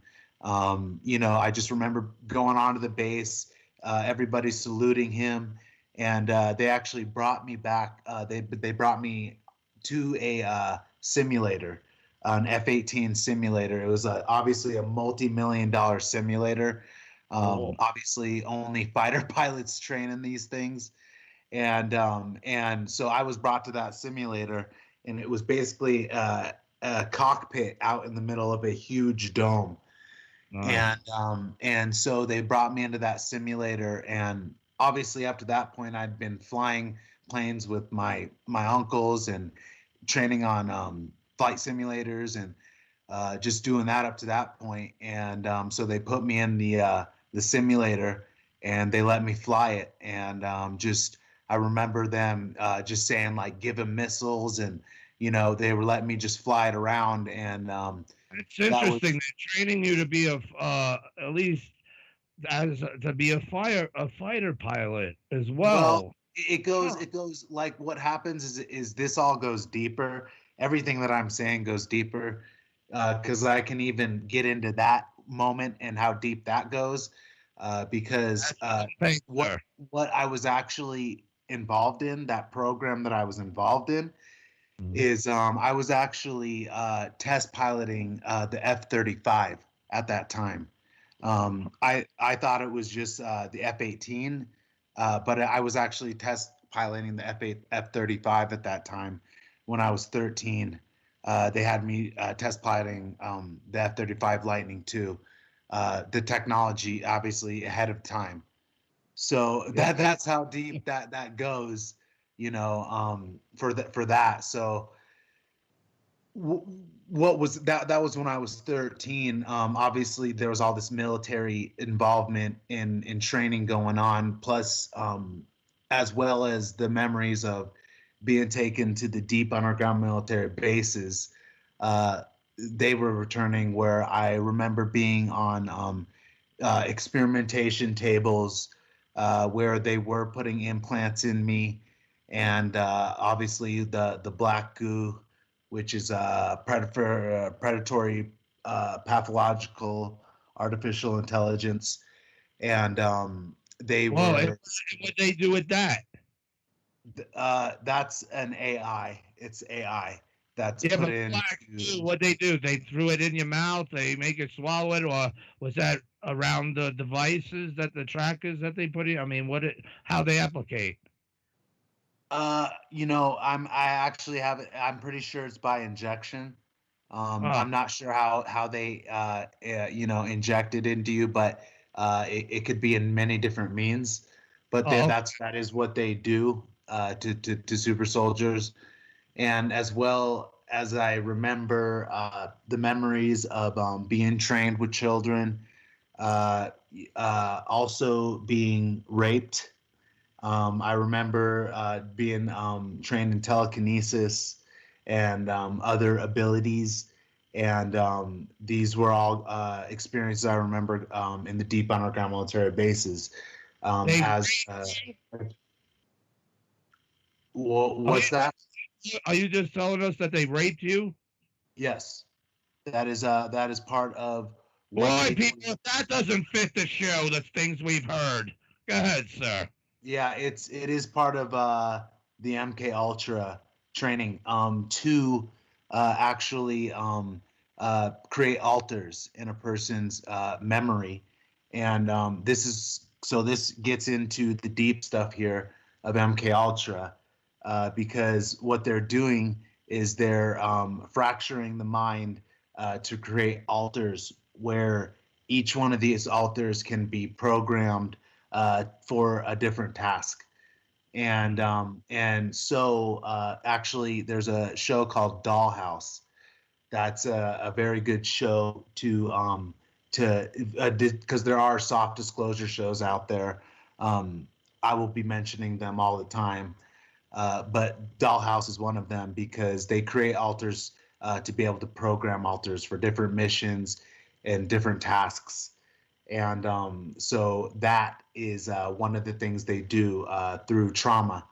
And so that's done to children to create alters where the different planetary corporations then they make clones through obviously DNA extraction where they make clones, and then what happens is they do a consciousness extraction from the body through soul catcher technology. They're Here able we go. to. Now this is starting to sound like familiar with Randy Kramer, some of the things he was talking to me about.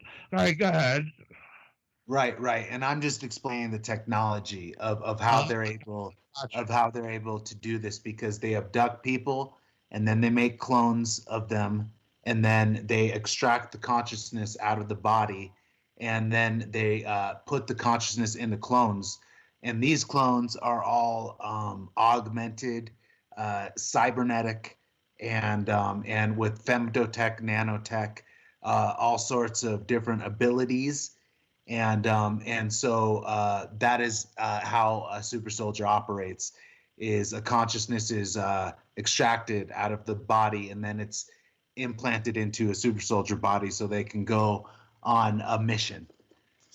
All right, on the mission in that present time, probably, or to, like Mr. Kramer there, spend so many years, let's say, upon Mars for whatever, how many years, I think it was, 12 to 20, or whatever it was, and then be put back in his body.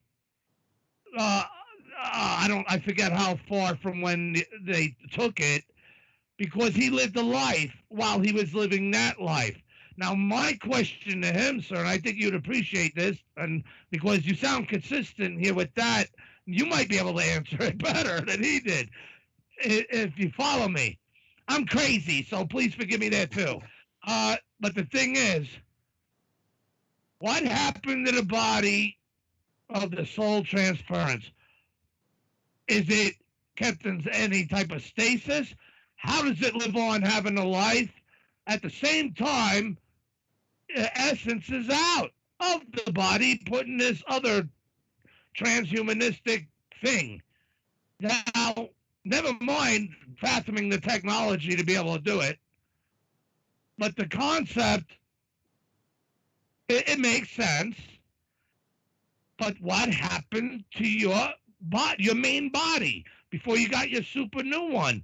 I mean, have you thought about that, or have you talked about that? I mean, does anyone see it like I do? Yeah, like you said, it's pretty, like, it makes sense. What makes sense is usually what explains it. It's obviously my body was put on stasis when I was taken away for the years that I was gone. You know what I'm saying? Because Your body here is going away for years, so here it's kept in stasis somewhere. So you're obviously not running around having a life, getting laid, and all that other stuff young ones do, and have a life, right? Go to school and have all these other sub memories, Well, let me just continue my story, and we'll that I apologize. Yeah, that will become more clear, obviously, as more gets explained. Good. I need that explained. All right. Yeah. Okay. So yeah, I'm just continuing with obviously I'm up to the point where I'm 13 now. But here's the thing is when I was just living this, I didn't know any of this was going on. Does that make sense? While you were living this, you didn't. When I was growing up, when I didn't know this was happening, this was all secret. Everything that was happening, like all these memories of being in deep underground military bases, of me being a super soldier, of me being trained and groomed, I didn't know it was happening. You come back through time to be put back in your body to live on your life, if I'm on the right wavelength, sir. And then at some point, you're starting to get you're awakening, like you say, right? Coming back to memories. Whoa, when the hell how was that? And then, you're remembering all this other stuff. Is it like that? It comes through spiritual work. And that did come when I was 25 and I got out of the Marines, but I will get to that because the spiritual work I'm involved in is how I'm recalling all of what I'm recalling. You may be able to help me too, but go ahead. Like I said, I ask a lot. I can help because I can tell people what I'm learning and where I learned it. So, yeah. So I will definitely get to that as my story progresses. Yeah, and I appreciate all the questions too because obviously there's gonna be questions. So, as obviously at 13. I was getting trained. I was getting groomed to be in the military. I was getting abducted to deep underground military bases. I didn't know all that was happening because my memory was being erased of it all. When I would experience all these things that had to do with ETs and government and being in they would erase my memory through blank slating technology and what is known as the trip chair. So, you're able to. What'd you say, Anthony? The trip chair? Yes, it's called the trip chair. And it is a chair that is the blank slating technology. And any super soldier that's involved in being a super soldier has been involved in being subjected to the trip chair because it does erase memories. And I even have memories of walking up to the trip chair, obviously after a mission, where it was a white room. It was very white, very highly technological looking. And there was a chair in the middle of it. And there were people around, like scientists looking.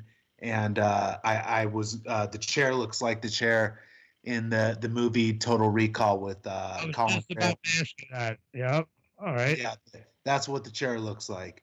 I remember walking up to that chair. So I know I've been subjected to blank slating and technology, but for 5% of my labs, especially the super psychic ones and the super spiritual ones, and the ones that are like sovereign and not able to be so mind controlled. The blank slating doesn't work on them. So that's the case with me. And so what do they do with people like that? What's that?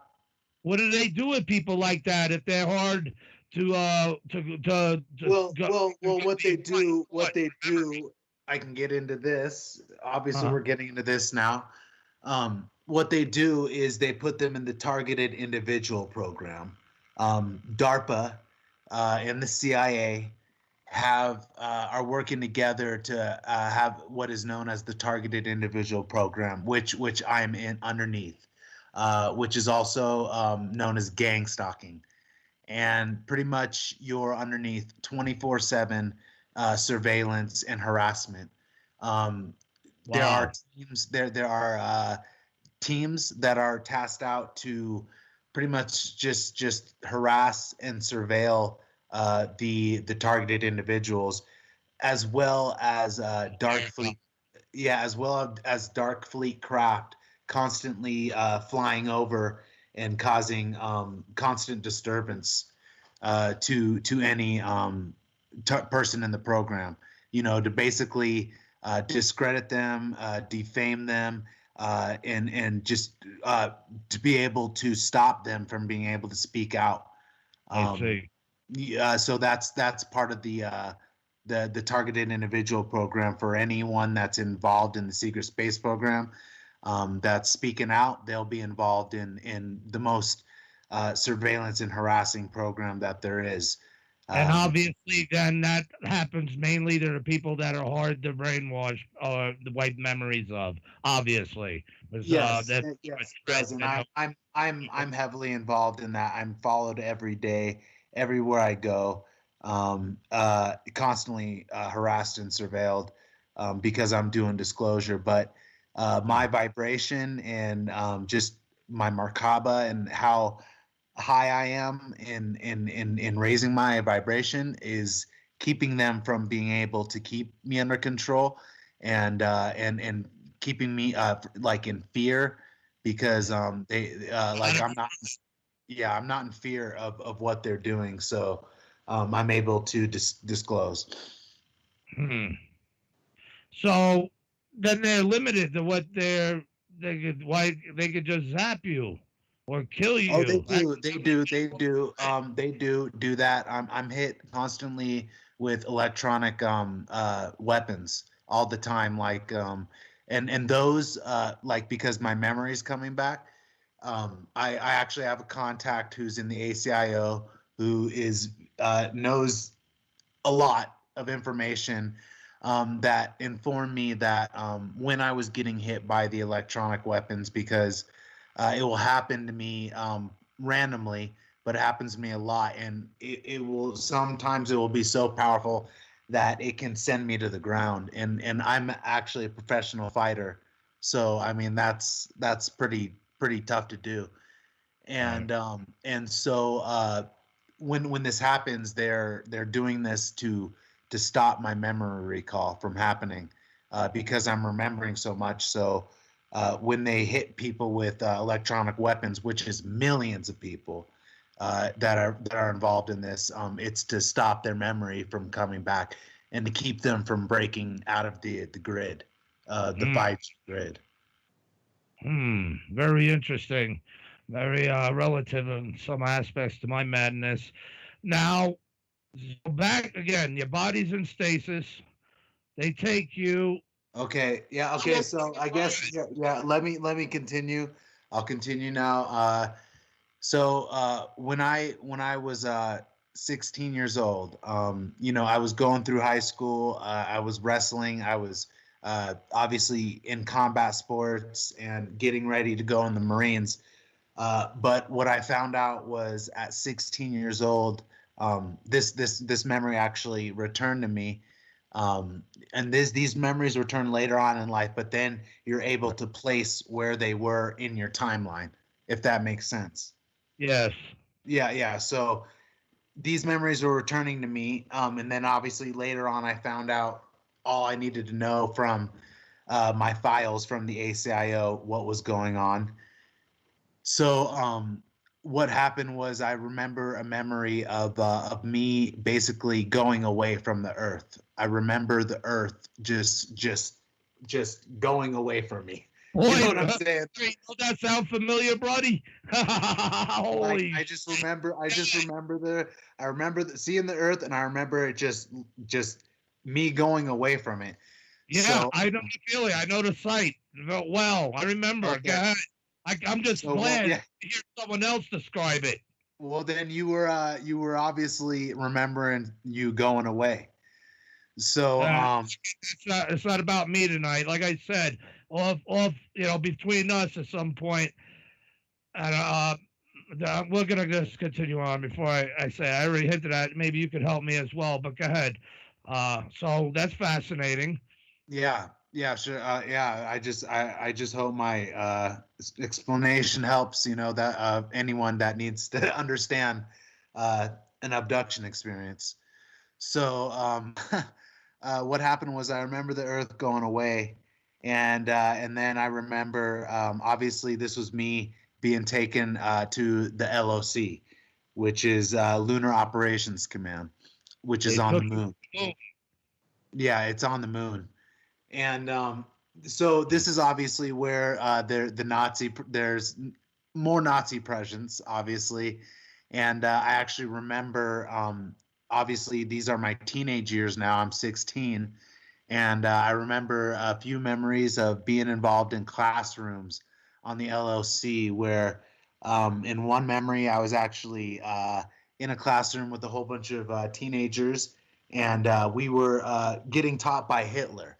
Hitler was actually on a screen, like a advanced looking screen in front of the classroom, and it was Hitler, and he was teaching us. You're shitting me. A virtual Hitler? A virtual Hitler. A virtual Hitler was teaching us, and I'm sure it was about the hidden history of the world, like Atlantis and all the stuff that's been hidden, because obviously Atlantis is the first place where you go to.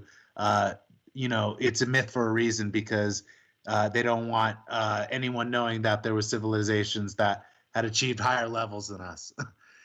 Right. You know, so obviously the Nazis were involved in searching for this, especially the Onhennerby and the Black Sun and the Thule Society and the Brill Society were all involved in this search for obviously artifacts and you know, the whole breakaway civilization that no one knows about the Nazis.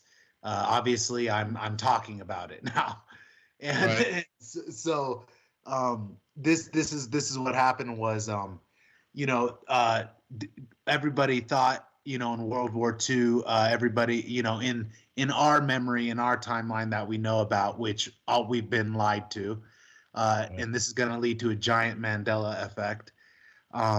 Everybody knows that Hitler was he executed himself in the bunker, and then two soldiers burned his body outside the bunker. But that wouldn't happen. That's not how you would, you know, that's not how the body would be handled as well. You know, soldiers burning it outside the bunker. So obviously that was a lie and a cover up.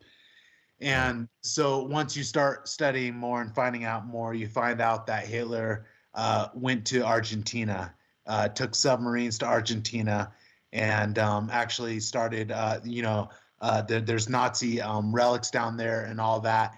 And they were on their way down to Antarctica, obviously, to go to Inner Earth and continue.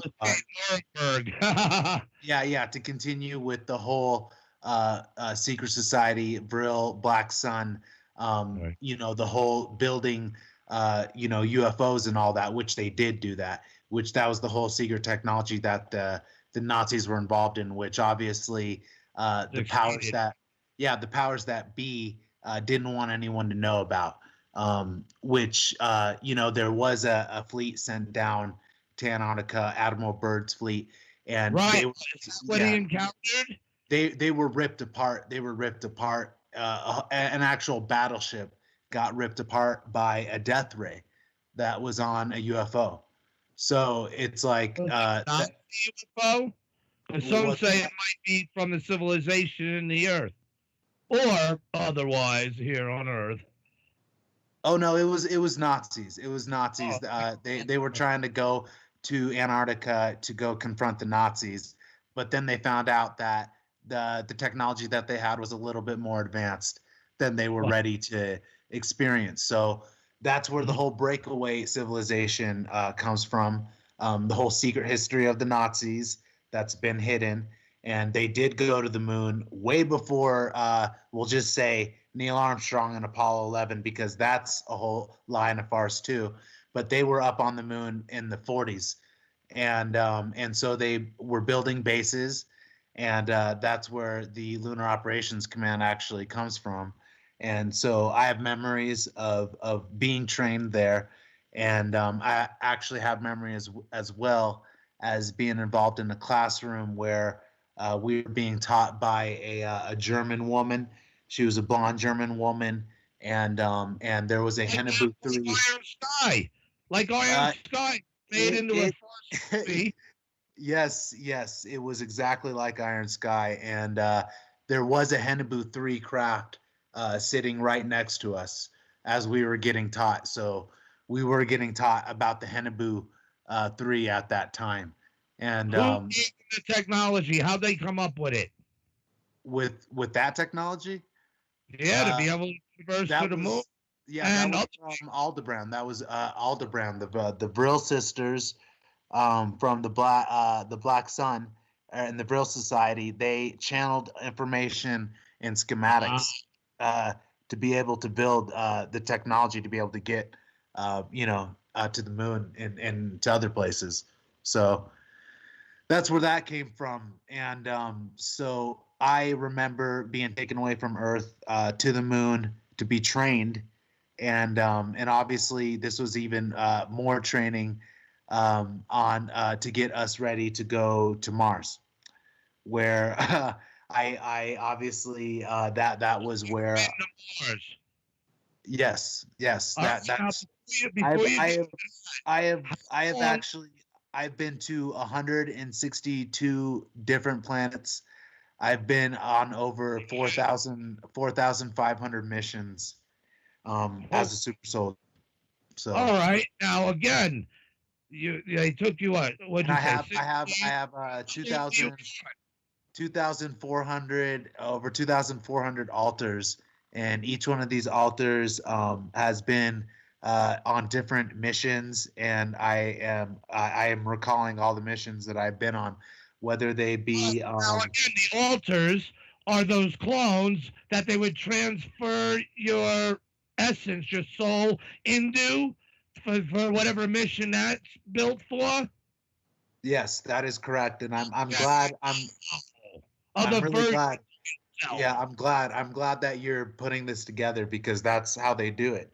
And so I remember all my memories of the altars that have been programmed for all the different missions that I've been involved in, such as there's actually one mission where I was, and I'm kind of going off the off the timeline here, if you want me to do that, but I'm just giving you an example. Yeah, just come back. I see you're good at that, and thanks for dealing with me. Go ahead. I'm giving you an example of how the missions work, but I had a mission of where I was actually infiltrated in a group of exorcist priests that were in the Vatican, and and what this group of priests. The article can actually be seen on the news. It's actually in the news about this group of priests being brought in to the Vatican, to train to be exorcists.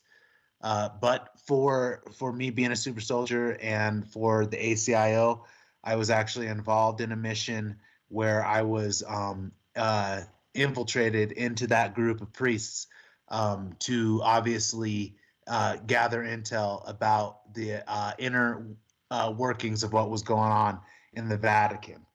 And I actually did experience some definitely supernatural experiences, and there were children being kept in cages there and sacrificed. So that is the nature of some of the missions that I am involved in as a super soldier.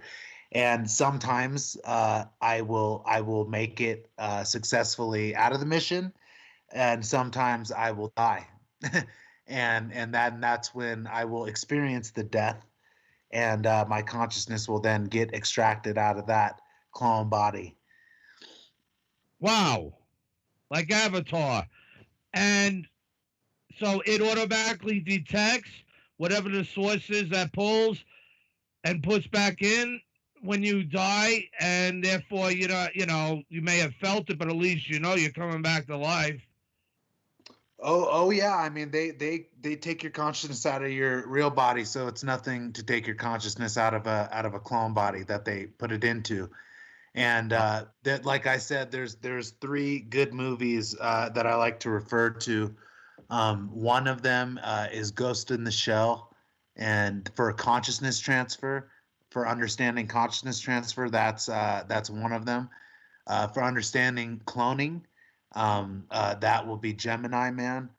And then just for understanding the mind manipulation and just all the stuff that they use Super Soldier for, like the nanotech and the way that the nanotech works, the movie Bloodshot is a good movie to refer to.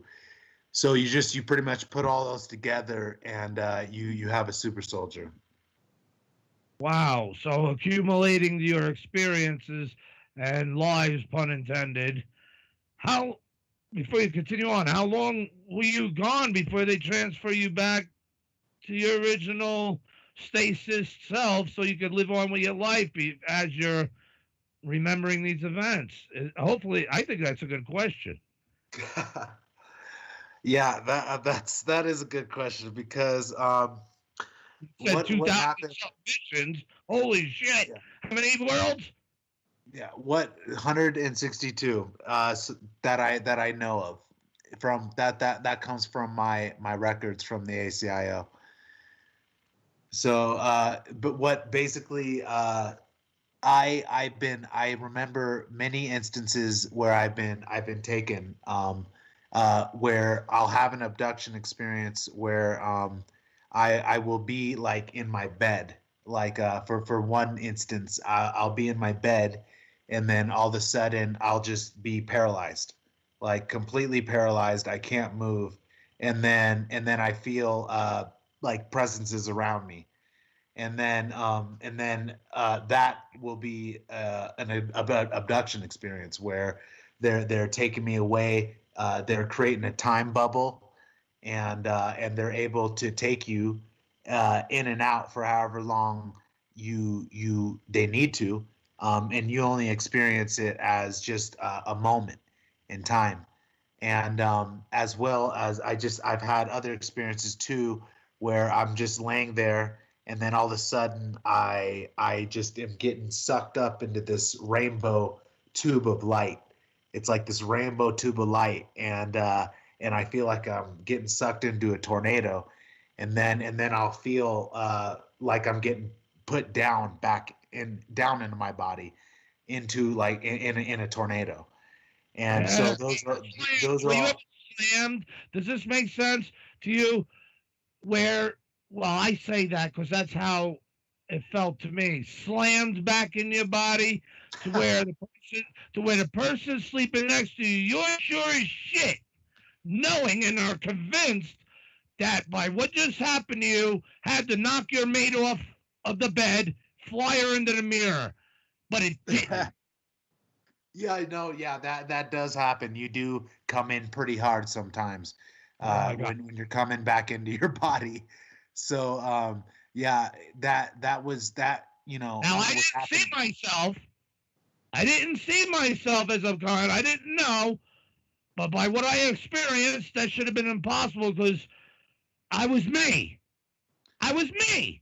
Slammed back down, but obviously that's when maybe I was being allowed to remember that, to question it, to knowing, for me to come to the common sense intelligence, it's asking me, surely no intelligent life could survive there in my head, that my body was in my bed.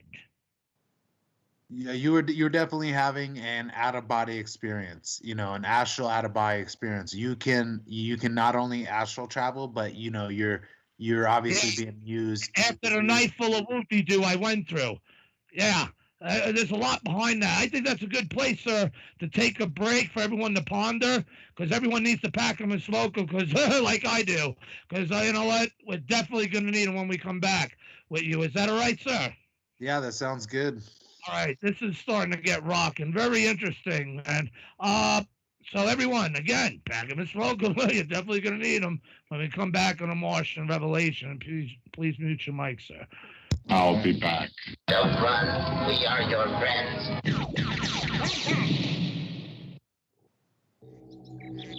If you are a listener of the Martian Revelation, then you are well aware that the entire planet Earth is currently involved in an all-out worldwide space race. Every country across the globe, including England, Germany, India, Russia, and China, are involved in a mad Martian rush to be the first country to plant their flag on Mars. To get an idea of what these brave astronauts will be finding on the planet Mars, before President Trump plants the first American boots on the face of Mars, you might want to familiarize yourself with George Haas and get to know his work and read his books. Haas has been studying NASA and European Space Agency imagery of Mars for over 25 years and has co-authored 2 books with geomorphologist William Saunders called the Cydonia Codex and the Martian Codex.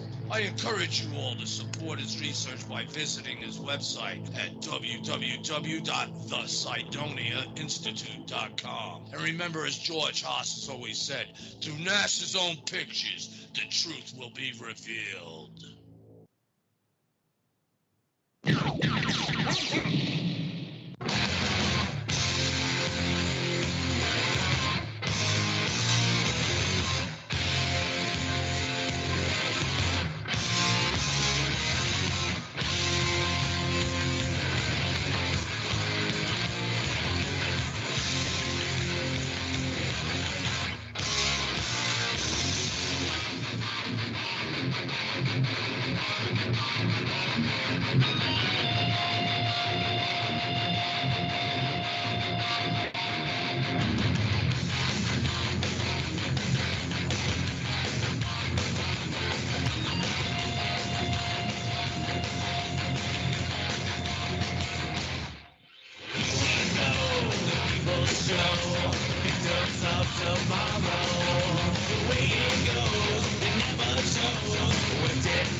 Yes, indeed. You will soon be there, wearing your electric crown, moving through time. Welcome back, everyone. I'm Gary Leggiere, your host of Mars Revealer, known also as the Mad Martian. And, of course, you're listening to the Martian Revelation that's upon you all now. Again, now that you packed them and smoked them, that's a fitting song, too, the electric crown. You know, you will be there. You will be there. You'll be anywhere where they send you, apparently. And many strange things. I just had to go do a break there, because that kind of hit me right in the nuts, man. I mean, I'm telling you, relevance of things, of my madness throughout my life. And again, this ain't about me, but I do have my reasons for what I have on people like you. And so, all right.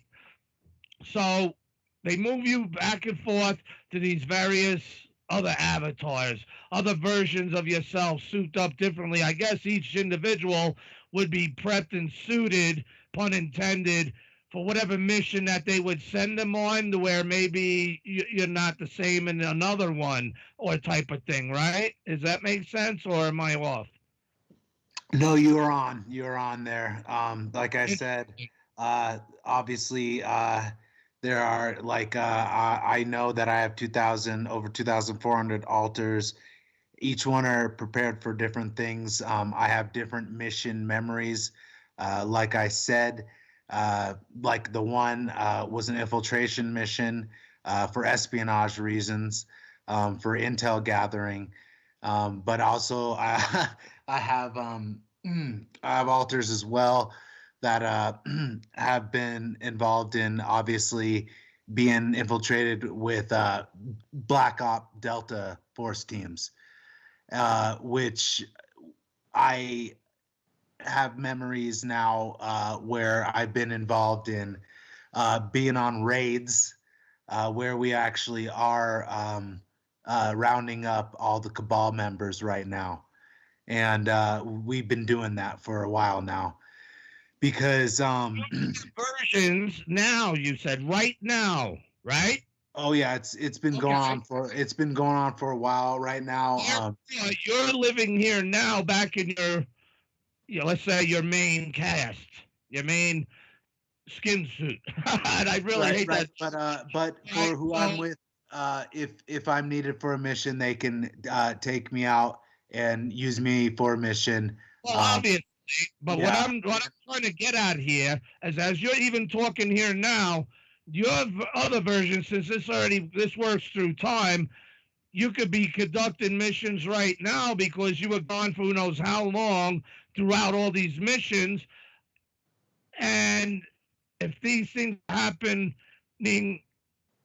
altering our reality in this dimension timeline, you could be here right now and your other self is out there doing the work that's being done right now.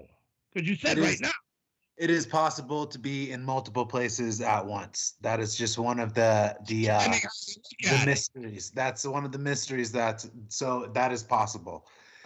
And so yes, these the missions are happening right now. Like I was saying, one of my other alters has to do with being on Delta Force teams and Black Ops teams, because I have mission recall memories of being involved with Delta Force and being on raids. One of the mission recalls I actually had was confirmed by QAnon, and the night before it was confirmed.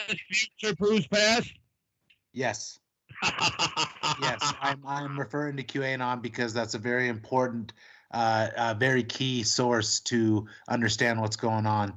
But so what happened was I had a memory that night of being on a raid with a Delta team. I was with there was a team of 2 Delta squads, which is 24 men, going in. We were going through a sewer. I remember being waist high deep in water, but fully in Delta gear, and we were raiding into a compound, and but we were sneaking in, and from that memory, the next day it was posted that a Black Ops team actually did a raid on a Clinton stronghold in Borneo, where they were keeping all sorts of money and all of that, and an actual Black Ops team got taken there, which I remember the memory of being on that raid. So as well as were you like number 1 or number 136? What's that? Were you still named you or of the identity of your life here now, or do they give you like different names for each, I guess, body? In my altar, I'm not me. I'm not me. My altars like have different names, like and all of that. So yes. but I will have it, since I am in my consciousness, I'm higher level in my consciousness, I'm able to remember alters memories. So all these Black Ops Delta raids are going on right now, raiding, basically rounding up all these people.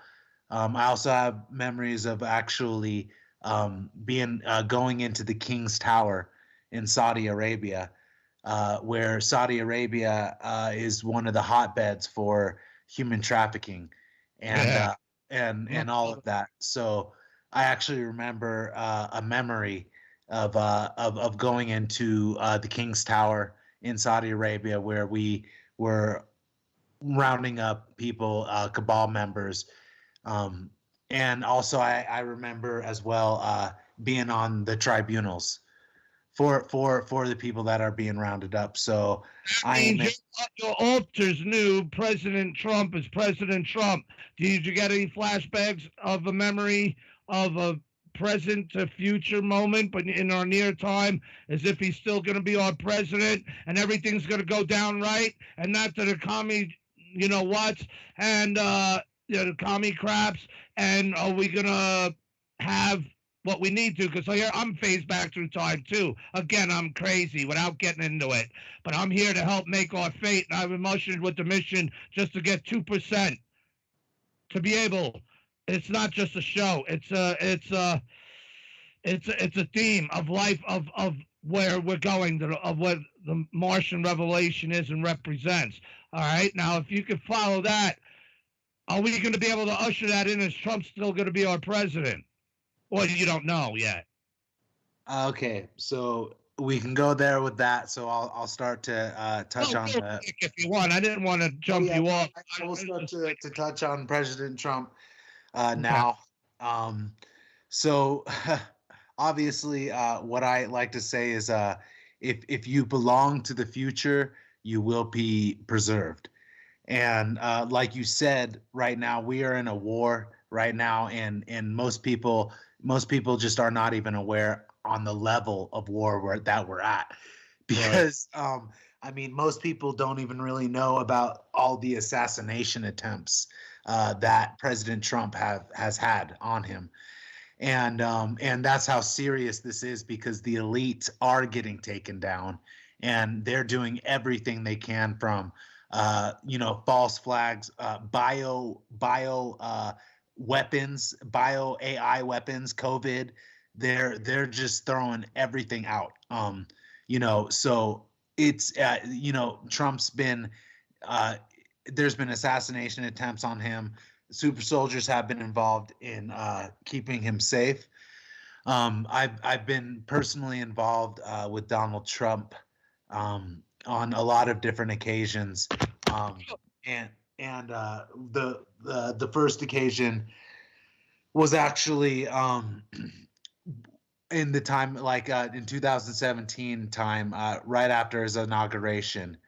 That's when, and in his inauguration, he was saying how we were going to return the power back to the people from DC, and we were also going to harness the technologies of tomorrow, and he was just definitely mentioning to what is happening, which is basically taking the elite's power and giving it back to the people, which is going to result in what I like to refer to.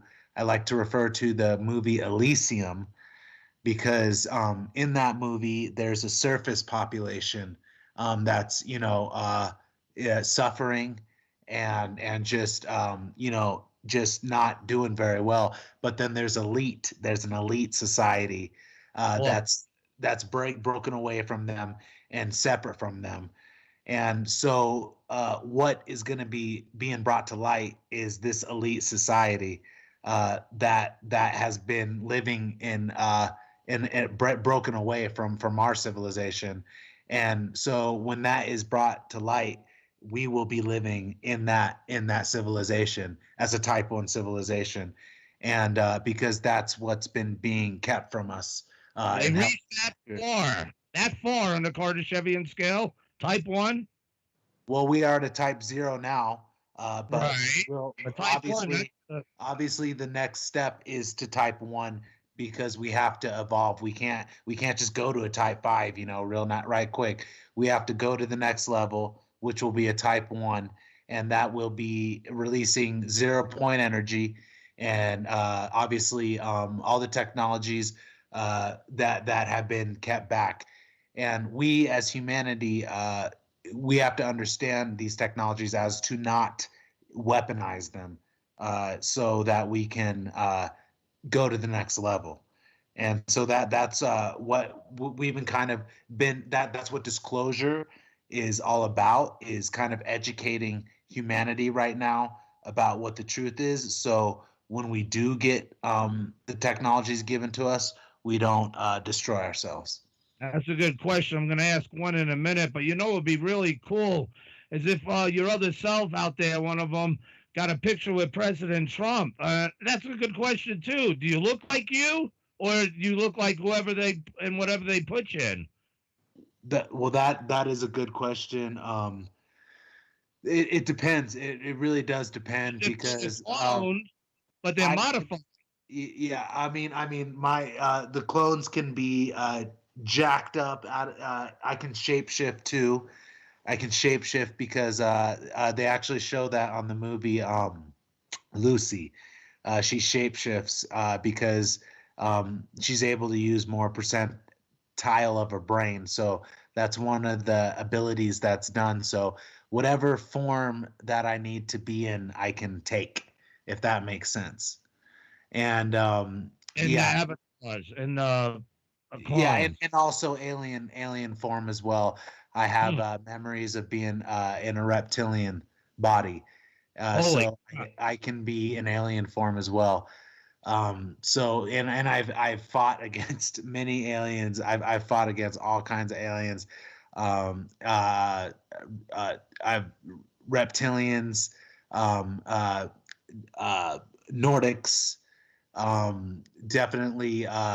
I've just aliens that are just I don't even know the names for them, but like for 100 and something worlds. They look like, and I've even fought against creatures that look like evil Teletubbies. Holy crap! Just giant spiders. With dildos on their heads. Yeah. Teletubbies don't look like that. Oh, dude, I'm telling you, they were there for real. So, I mean, giant spiders, giant worms, mantises. I've definitely fought against some aliens, you know. But what I am obviously that has to do with me being a Marine, which that's what I was going to touch upon too, was getting back kind of into my life here on this earth, just touching lightly upon my Marine Corps, my actual Marine Corps experience, because that's kind of important to understand, because I was in the Marines and I did go through boot camp, and I actually did go to Fallujah, Iraq, and I did see some death and destruction there. Right. So that was pretty major, but obviously going through that has to do everything with me being a super soldier and being able to handle really all of the memories that are coming back to me of all the different missions I've been on and all the different battles I've been in, and it's a lot to handle. But like I said, my spiritual work is what is it makes me able to understand it all and get through it, and yes, and be able to heal from it. Yes, because the soul's a spirit, and after what I experienced, that's when I learned and started paying attention more to Scripture and understood what it was meaning and saying that we have a soul. Because I had to come to the realization that that's what happened to me when I was slammed back in. It took me a while, and I'm not going to get into that now. We should talk sometime. But it's interesting though. How do they make the clones? Okay, yeah, that's obviously a good question. And like I was talking about, the soul contact is basically the secret. You know what I'm saying? Making contact with your soul is the secret here on this earth. And once you make contact with your soul, you'll know you'll have made contact with your soul, and that will get you out of the matrix. So that's really, and you contact your soul through the hero's journey. If you know what that is. No, I don't think I do. Yeah, so the hero's journey, real quick, I'm going to go through this process. It is obviously from the mystery schools, the Enlightenment mystery schools, and soul contact, which making contact with yourself on the other side is really the purpose of the spiritual work, if that makes sense. Yes and no. I don't know. See, well, I can explain further. What I found out when I was awakening, which was came to me when I was 25. I went through a spiritual awakening. I actually came upon the hero's journey, and in the hero, one of the most perfect movies about the hero's journey is The Matrix. And The Matrix perfectly blueprints the hero's journey. But in the hero's journey, you start out in the world of common day, which is pretty much the world, your everyday common day world. Every day is the same. Groundhog Day every day. Nothing's different. It's just monotonous drudgery every day, and which is the Matrix. But what happens is someone will get the call to adventure. They'll get the call to, okay, there's got to be something more than this. There's got to be something more, which I got that call through finding the mystery school that I'm involved in, because that is what they teach you, is there is something more than this. So what happened is you obviously ask, okay, there's got to be something more than this. And when you ask that, you then you either refuse the call or you accept the call into the extraordinary world, which is the taking of the blue or the red pill. So if you take the red pill, you go into the extraordinary world, which is the supernatural world. But if you take the blue pill, you return back into the world of common day, and you in the slavery and not on the path to freedom, if that makes sense. Right. And so once you get into the extraordinary world, you then meet with the mentor, these are spiritual guides. These are people or people to help you understand and guide your way through the supernatural spiritual world, which is obviously more than the world of common day, which we're in that world, you and I, and obviously most of the listeners are in that world. Your spirit is being put into other versions of you, a clones. Now, forgive my ignorance, is because that's what was confusing me, because I was trying to figure out what you were trying to say, because I was like, how'd they make the clones? And I'm thinking, well, if they transfer your soul, it must match up to like a fingerprint would. It wouldn't just be put into anyone else's clone, could it? Or a clone, because why make other versions of yourself? Yes, each with differences for whatever mission. I could see that. But each one would have to have a fingerprint. And I think you were kind of hinting at that earlier, I think, to where your soul would be able to go into that one, because it technically, in essence, it's you. It matches in you. It can't go into Lucinda or Bobby Brown or someone else, because we're not fingerprinted for their clones. I mean, is that any of that makes? I'm trying to see how they make the clones. Yeah, no, you're right. The DNA, you obviously have to match with the DNA of. Thank God that makes sense. Yeah. So that's that when they make clones of you, when they abduct you, and through obviously DNA recognition, you're able to be implanted into the clone that they're using for that mission, wherever that mission may be in time and space. Because I mean, I have missions where I'm in back in 1942 in World War II, infiltrating Nazi bases in World War II. There's obviously time travel involved in this. How back could we go in that utilizing all that? How far back you think, or how far ahead? Well, that's a good question.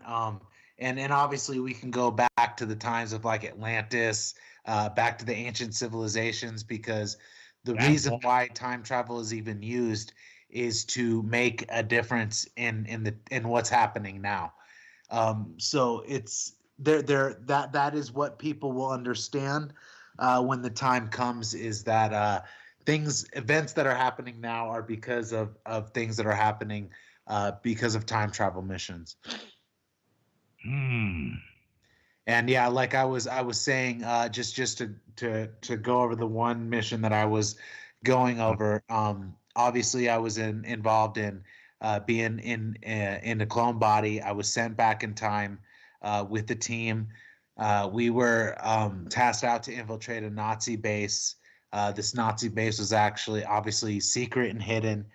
And we got into the base. We got into a fight there. We actually got captured, and so I remember them leading me to wherever they were leading me. And then I remember looking out a window, and it was like a kind of like a Star Wars trapezoidal type window. Obviously, this base was advanced. And I remember looking out the window, and I saw a huge electromagnetic dish array out where I was looking. And then I broke away. Actually broke away at that point from whoever had to be captured. And then at that point, they captured me again. I remember they tased me, and I remember getting tased, and they captured me again. Did they know what you were? Obviously, they knew I was there to obviously either steal something or destroy something. Because yeah, but I mean, did they know of the caliber of what you were? Oh yes, yes. Because aliens were involved as well. They were actually there were aliens.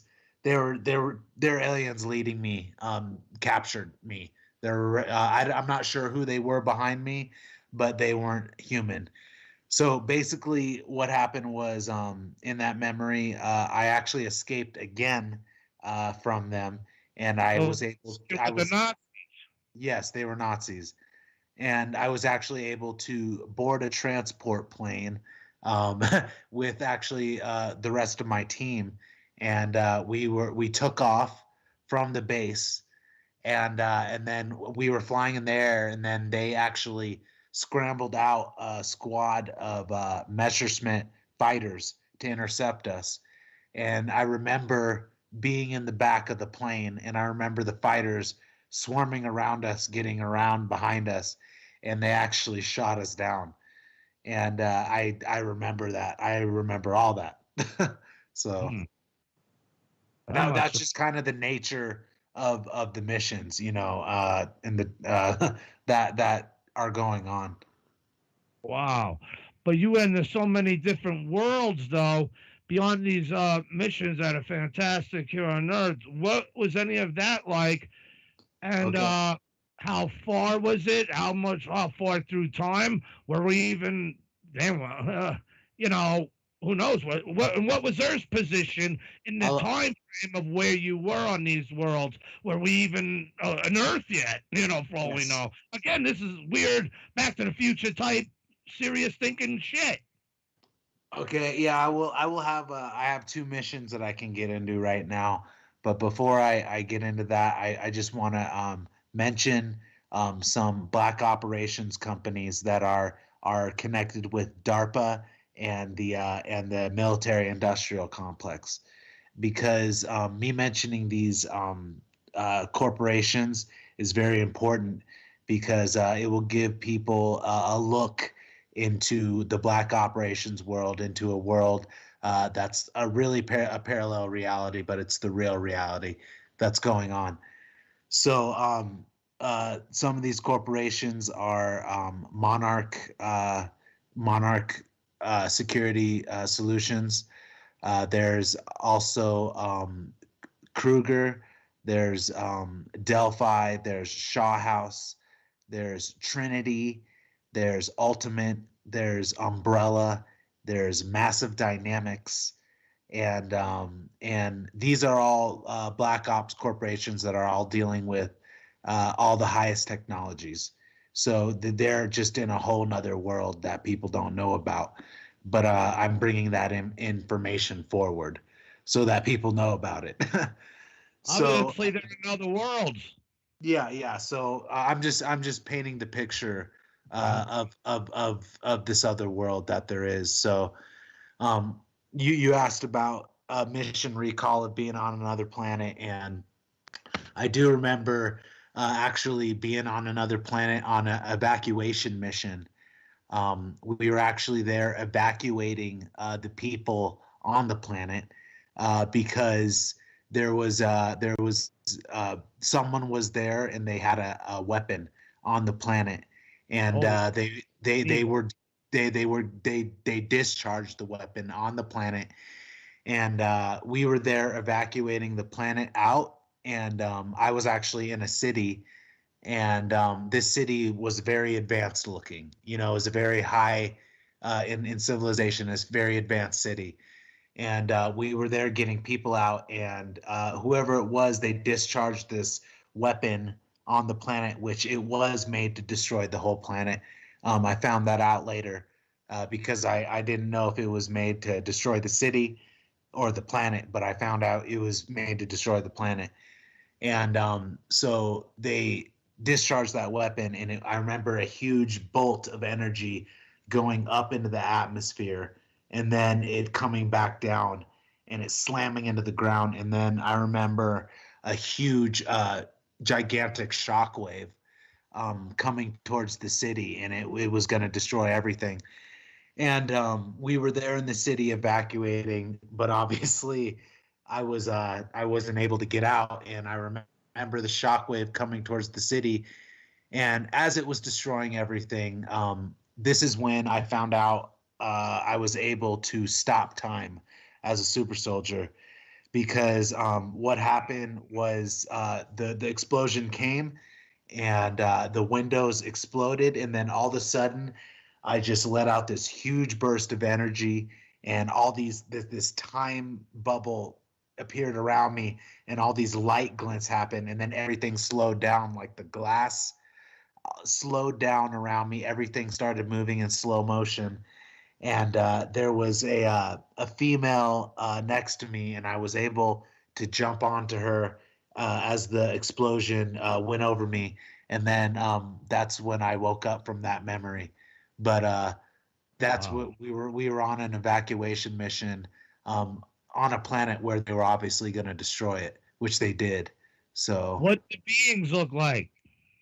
That's the thing is I don't remember exactly what these beings look like, but I believe they were like electrical type beings, if that makes sense. They were like they weren't human. They were like electrical, if that makes sense.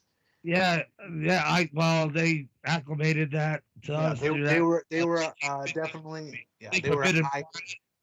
Yeah, they were from obviously another dimension, probably. Right. Most likely, because there's a lot of interdimensional interaction and influence happening right now in this interdimensional extraterrestrial temporal war. Is there many other humans out there also that you ran across? Of course, there's other planets with humans on them. Yes. That would make sense too. Oh yes, yes. We have seeded other planets. They've used us to actually seed other planets in the universe. So there has been good things going on as well, if that makes sense. Yes, indeed. Huh. All right, but so is Trump still going to be president from this dilemma, or it's hard to pinpoint? That is well, the thing is like I said, if you belong to the future, you will be preserved. And what's the thing is there's so much fraud in the election, and all of this has to happen in order for everything to be unveiled in the way that it needs to be unveiled. There has to be certain things done in order for the landslide and the waterfall to break. So this is kind of experience it. We have to see it. Yeah. So you're seeing, you're him because people are gonna obviously are asking questions, because they're like, what the fuck is going on? Because there's obviously fraud going on, because how did Biden win?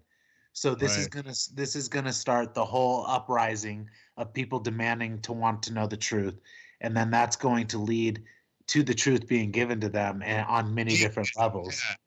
It's going to be on many different levels, and it is going to lead to the Democrats and the elite all being exposed. That is what this is all going to lead to, and I just have a really good feeling that it's going to be a very good Christmas and a reason to celebrate, because what we've been waiting for as people that have been involved in knowing this, I believe there's going to be something very, very important and big dropped by Christmas, to where we will know that things are being taken care of and things are happening. Well, that's good to know. Now, you mentioned earlier when I asked you, you've been to Mars? Yes, I have. When, I've been. what, where, when? What was that like? Okay, so obviously, you know, I like to when I refer to this because the elite are always going to Mars, and anyone that's involved in the secret space program, especially super soldiers, have been involved with being bodyguards for the elite and whatnot when they go to Mars. So how many of these elite compared to these super soldiers or anyone else accompanying them? What are we talking? Well, obviously the elite's a very small number, like 1%. But I'm just saying from my own recollection, Right. I remember being on Mars with actual Katy Perry and Kanye West. I remember being there with other elites like the Mannings, Peyton and Eli Manning. I remember being there with other elites as well, like George Bush and Bill Clinton, the Clintons as well. I've been to all kinds of secret society meetings on Earth and on Mars with all of these elites. I know who they are because I've been in the meetings with them. What about Obama? Because I'm sure you're familiar with Andrew Bashago and the Project Pegasus. Yes, I am.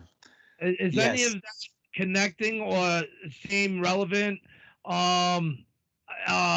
You know, I can't speak for him or ask questions for him, but you know, it makes me try to think because again, there's so many. He's one of many others. Michael McIntosh, and there's again Randy Kramer, yourself, Jason Price. I mean, how do all of you guys fit in together? But that might be a more advanced question after you tell us more about Mars, man. Yeah, well, like I know, Kanye does say, I know a bar out in Mars where they drive spaceships instead of cars. And because this is an elite telling you that there's bars in Mars, doesn't he? He does say that in the where they drive spaceships because they don't drive cars over there because it's not set up like it is here on Earth, obviously.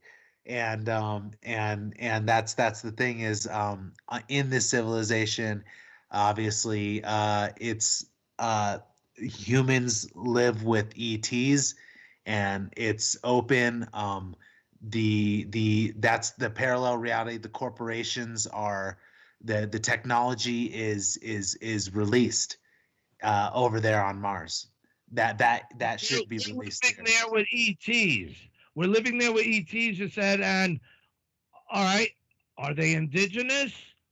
Can you tell us more of the surface of Mars and the things, well, especially of what I see there? I'm crazy, but yeah. Yes, yes. There are many indigenous species in Mars. Actually, one of them is the mantids. The Nazis actually were in a war with the mantids while they were colonizing Mars, and I was actually involved in fighting the mantids while they were in that war.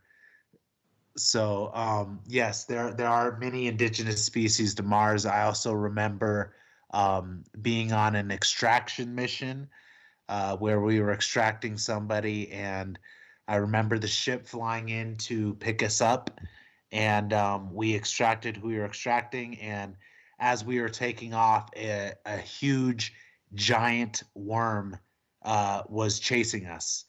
And basically I took a weapon out of the flyer, and I discharged it at the giant worm, and that was on Mars. So, and also there are spiders on Mars too. Oh, big great. spiders, giant spiders. Because I remember being on an outpost, and I remember it being overran by these spiders, and I remember someone being eaten right next to me by the spiders. Damn, that would be a hell of a. Yeah, So I remember that. all right, so you guys had fortified bases there type of stuff, obviously, for them. And what are other threats or potential thereof?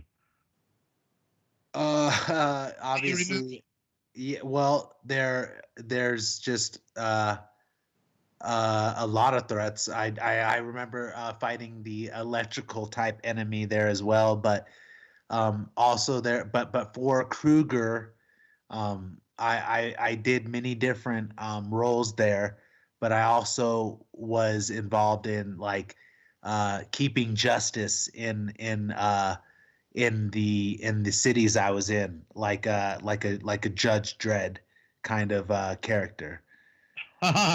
That's funny you say that too.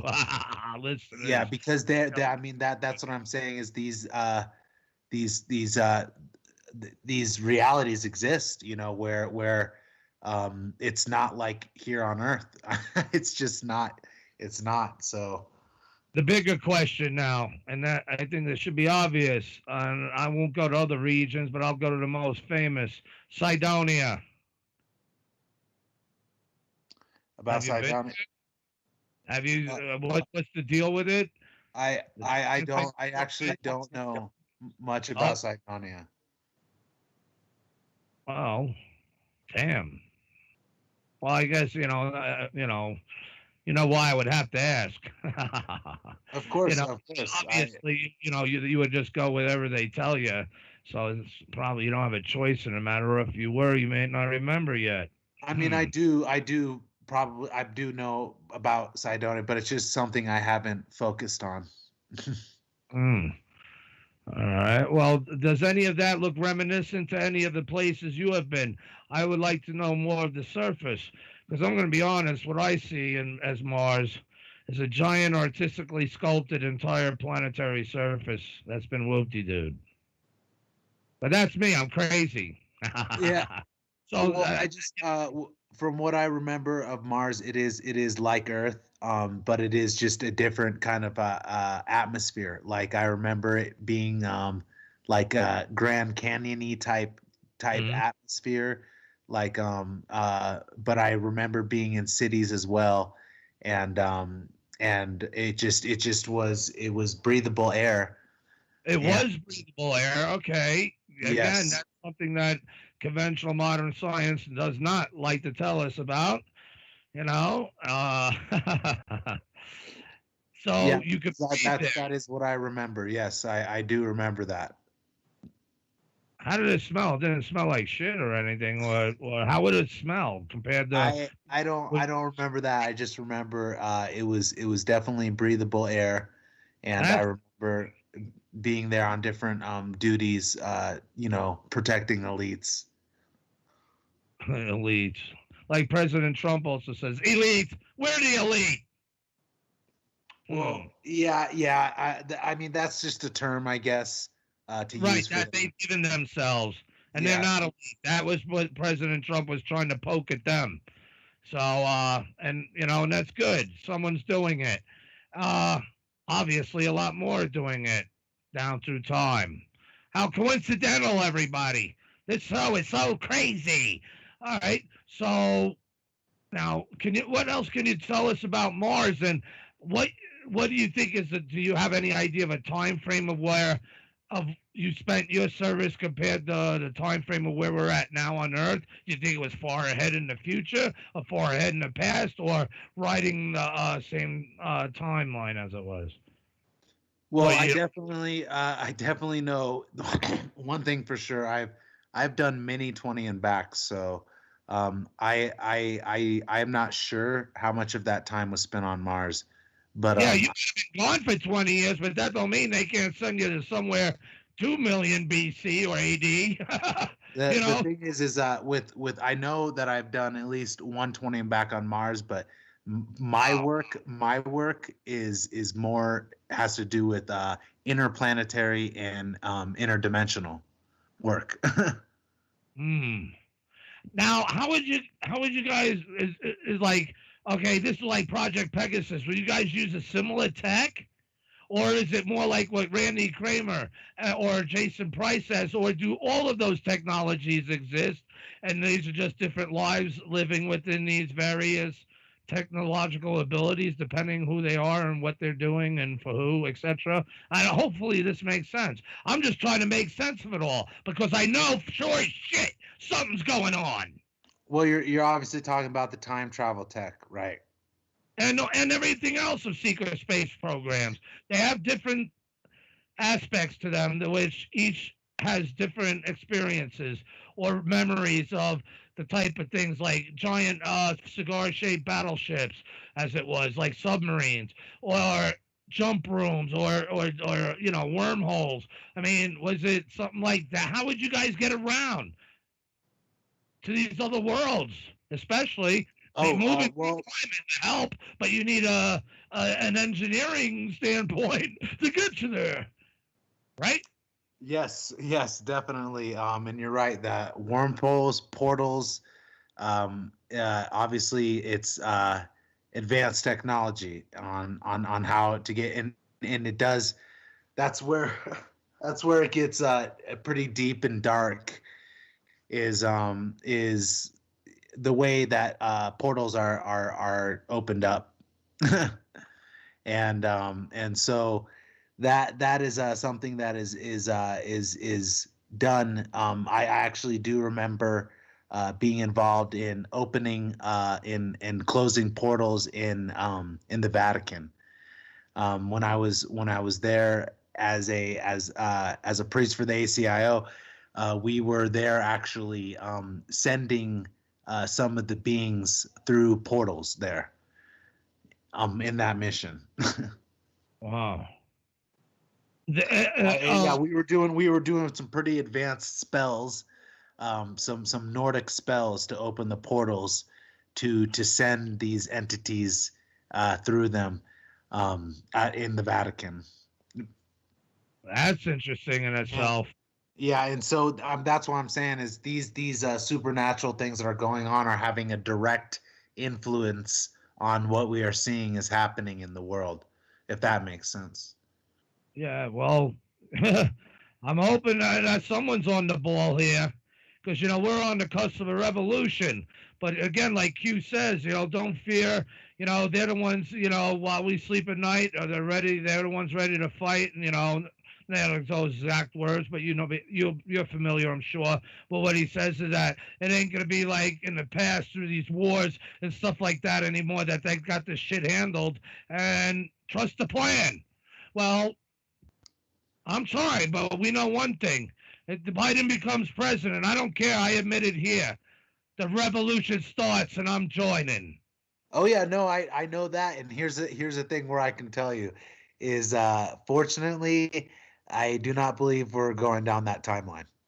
If we did, exactly. I'm on my mission. Remember, down through time, but I'm crazy because I don't see that go down as they originally did. I don't see that timeline happening because that would mean the destruction of the world, and we've made it past 2012, and we are on the optimal timeline for the ascension of this planet. So what we are going to see is going to be surprising, but trust me, I'm sure that Biden is not going to be president. Yeah, I'm pretty well. I feel kind of confident of that too. But the deception is strong in what's going on. Trump's got a steel pair of nuts. And I could definitely, he's been telling us for months. It's not like it's a surprise. It's already all taken care of. We're just watching the show. We're just watching which is what we're told too. Eat the popcorn. But my buddy X-Warp asked, do you know anything regarding the UN Department of Space Affairs? And does any of that have any relevance? And that's a good question. Or any control factors in what is being done and the things you've been a part of and whatnot and where we're going, or is all that moot? Because, again, it deals with the UN, the Un-American department. Yeah, well, actually, I don't know about that, but all I do know is that about the UN is that they are the enemy. So, yes. Yes. Oh, it's definitely a no-brainer there. Things are getting sorted out. We're just in the obviously in the storm, but we're getting out of the storm as things are getting handled, and because it's just the most biggest shit show in the world that we're getting through. But I mean, all the signs are showing that the things are happening for the optimal trajectory of this planet and our civilization. So do you think that we got to go to a break if you don't mind, but I think a good spot and you can answer it now or when we come back, it's up to you, that where we're at now, then we are being primed basically for me to fulfill my mission to help usher in the Martian revelation, as we got to make our own we have to make our fate. We have to do it all together and secure space, which will help secure this nation, us build the infrastructure for then the rest of the world to follow in a way to where it benefits the earth, really. Or is that not a plan or a place that they would be going, even if they do have that control? If we do have that control, do you know the vision for it? Is it matched with President Trump kind of lines out? Well, the vision is disclosure, and the vision, I mean, that is what is happening. Disclosure is happening. It can only happen so fast, though, and people are just kind of impatient. And even though I don't mean to say impatient, but time, it's a good word. Time does have an effect on people. That's why meditation works, is it helps you get out of time. But what I'm trying to say is that disclosure is happening. The event is happening. You know what I'm saying? Yes. It is happening. So we're alive. We're alive in the greatest time that there's ever been, because disclosure is happening, and this has never happened. This planet has never been free before, and it's about to be free. And Mars is a big part of it. And I don't have all memory myself, but I'll say that it's so much important that, well, I'm here on this timeline now. History ain't going to go down as it once did, and we must make our fate. On that note, everyone, again, still pack them and smoke, because you're definitely going to need them when we come back on the Martian Revelation with our special guest Anthony Zender. Tongue twister there. All right, please mute your mic, sir. I'll be back. Don't run. We are your friends.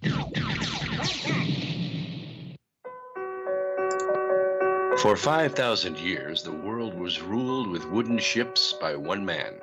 242 years ago, a small group of free men declared independence and crafted a new nation based on liberty and freedom. Global elites have been fighting to destroy this new nation called America ever since. Based on actual events, Charm of Favor tells a true story of how they took over the election system. They infiltrated federal agencies. They murdered witnesses, judges, and even presidents to keep from being caught. Now the largest and wealthiest crime syndicate the world has ever known is at war with America. They have already killed hundreds of Americans and recently attempted to assassinate half our congressmen. Still, they escape arrest through an almost supernatural charm of favor. Read Charm of Favor and be prepared to open your eyes to what may lie just around the corner. Charm of Favor is available on Amazon or Barnes & Noble.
is the kingdom when we are a united victim.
Indeed. You tell us it's the United Kingdom? We're a united victim. Welcome back, everyone. This is Gary Leggiere, host, the Mars Revealer, known also as the Mad Martian. Of course, you're listening to Martian Revelation. And we're with our special guest, Anthony Zender, there. And if anyone, let's blow the cobwebs off this timeline. Damn it. 202-684-6955. 202-684-6955. One more. 202-684-6955. So call on in if you want, and no matter where you're at down through time, if you have a comment or a question, or if you know Mr. Zender from an alternate timeline, be welcome to call in. I kind of would like Sword to call in. Are you familiar, Anthony, with I know they have many names and stuff, so you may not be, but maybe. It's basically a special group called Sword. Have you ever heard of anything about that? I have not heard about them. What, a Happy Go Pukey in Alaska, and it's another transport system, how we would get up to orbit around Earth without propulsion means. That is the standard. But anyway, so you haven't heard nothing about anything about that, huh? No, but I'm interested. Yeah. Well, again, I'm thinking about, hopefully you'll be interested in coming back on in the future, too, because I was thinking maybe having Sword on, maybe Mr. Bashago, whoever I can, to have a round table to talk about these various subjects and what it means, and speaker, who knows what the collaborations that could occur from that, because it's all about the disclosure, in my opinion. I don't know how you would feel about that, but it's not a must. But I definitely want you back again as a guest if you like. Oh yeah, I would be honored, and that's what it is about, is the corroboration and getting together, because together we are more, as in getting this disclosure out, and it is gonna hit. I mean, and it's already hit the 100th monkey. We're just. It's going to shift. We're in the dimensional shift, and we're in a dimensional shift because the consciousness of the planet has accepted a reality on enough of a level that it's shifting us into that reality, if that makes sense. Yes. Well, again, it's all this Back to the Future type time stuff that's involved in here, with a lot more, obviously.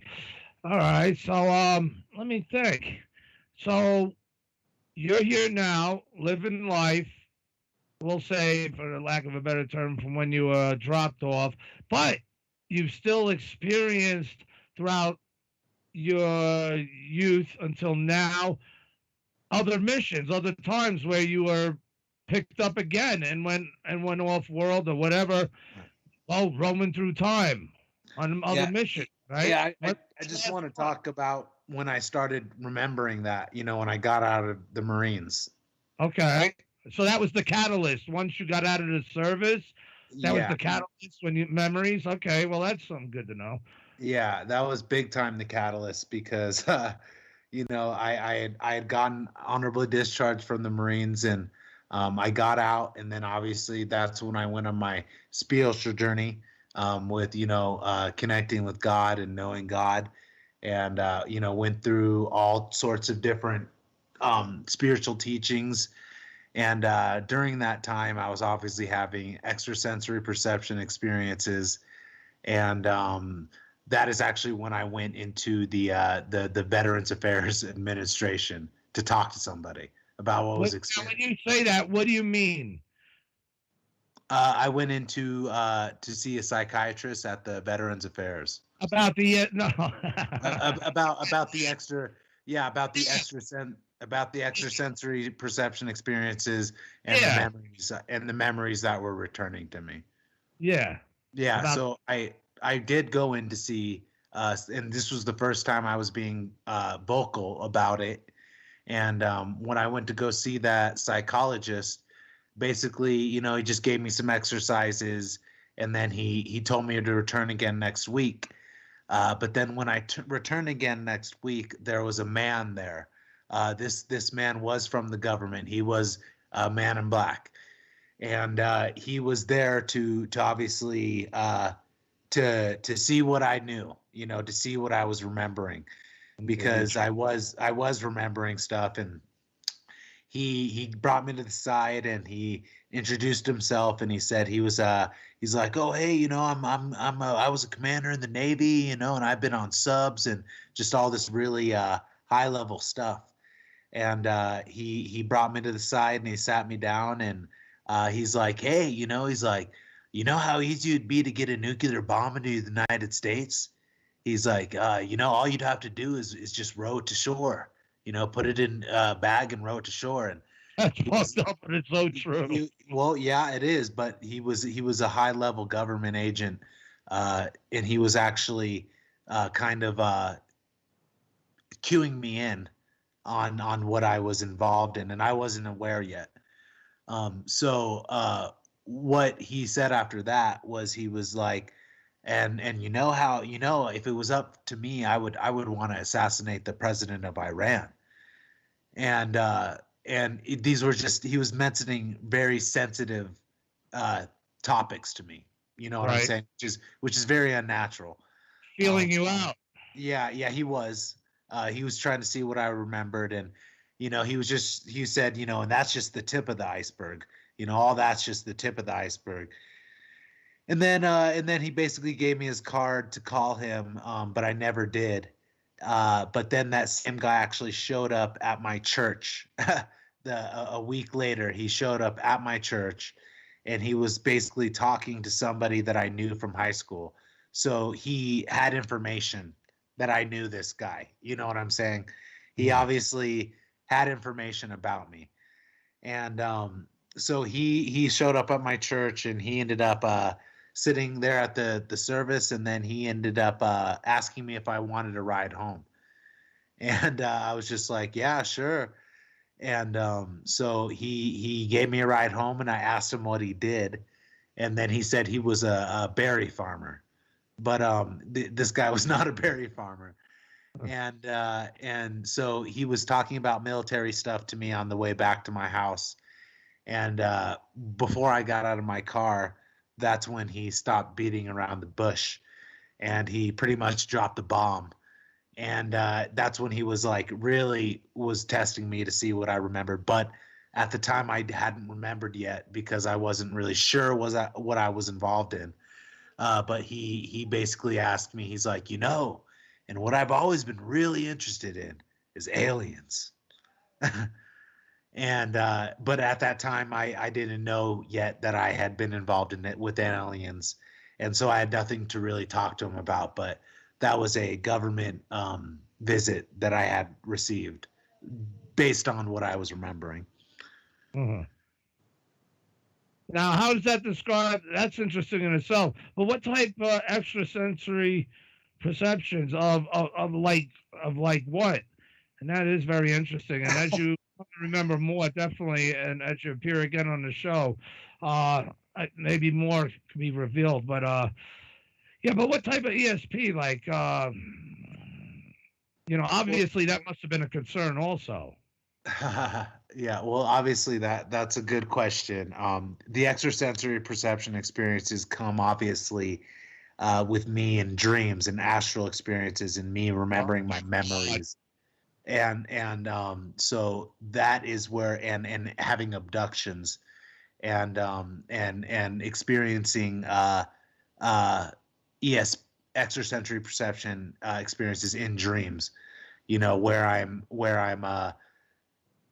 on a mission and say I'm on a mission and I'm actually I'm like against a Nordic, and the Nordic will just lift me up with his telekinesis, and then he'll just throw me against the wall.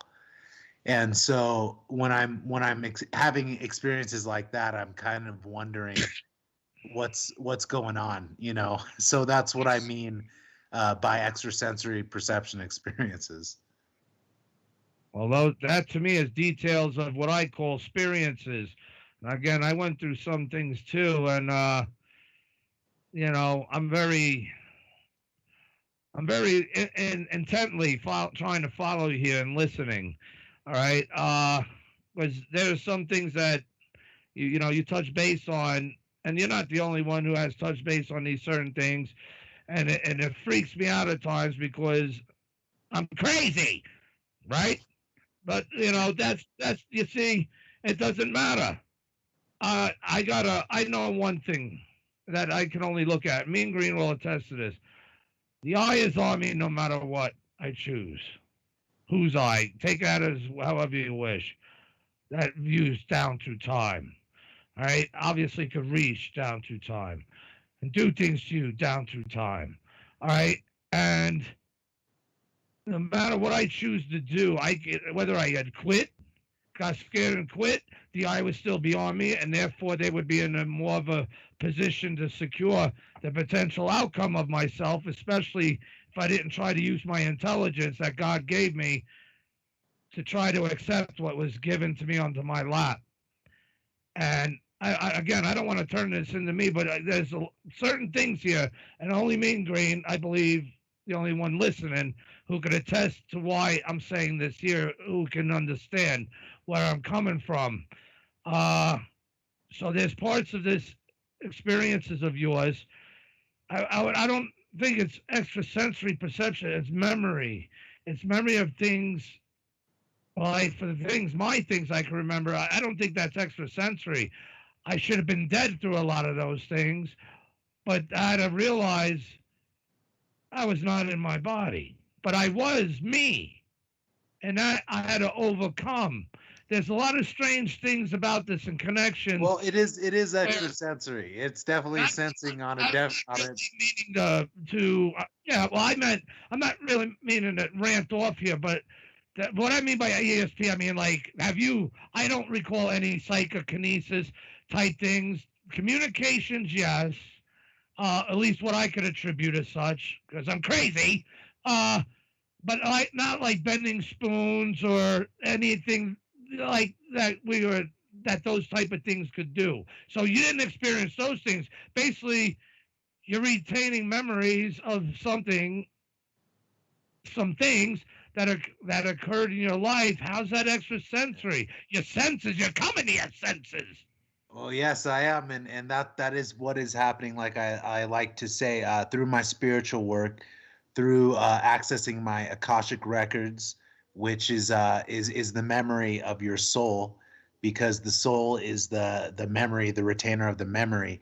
And since my soul has been used in these all these different missions, ever since I started my spiritual practice in the mystery schools, I have been able to retain my memories, past life memories, as well as things that have been erased from my mind, like being involved in missions.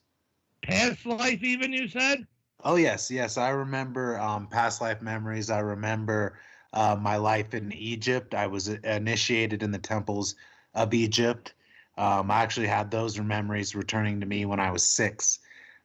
That's what I'm saying is when you open up your Akashic records and you get your soul's memory back, you will have past life memories return I to you. wonder if that's connected to that genetic thing you were mentioned about the beginning of the show, of what they look for and pick you up as a child. Does it have to do with that?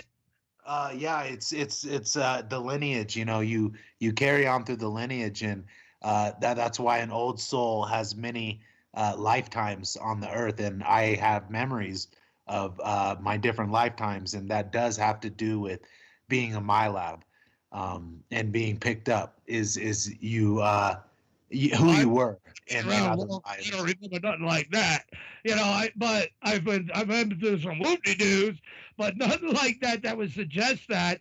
Or does that mean everyone is in general, and all our memories are blocked, or only these certain people's? Is that how that works? And then if it is how it works, what makes the bloodlines different to other humans? There's something wrong there. That's got to be meaningful.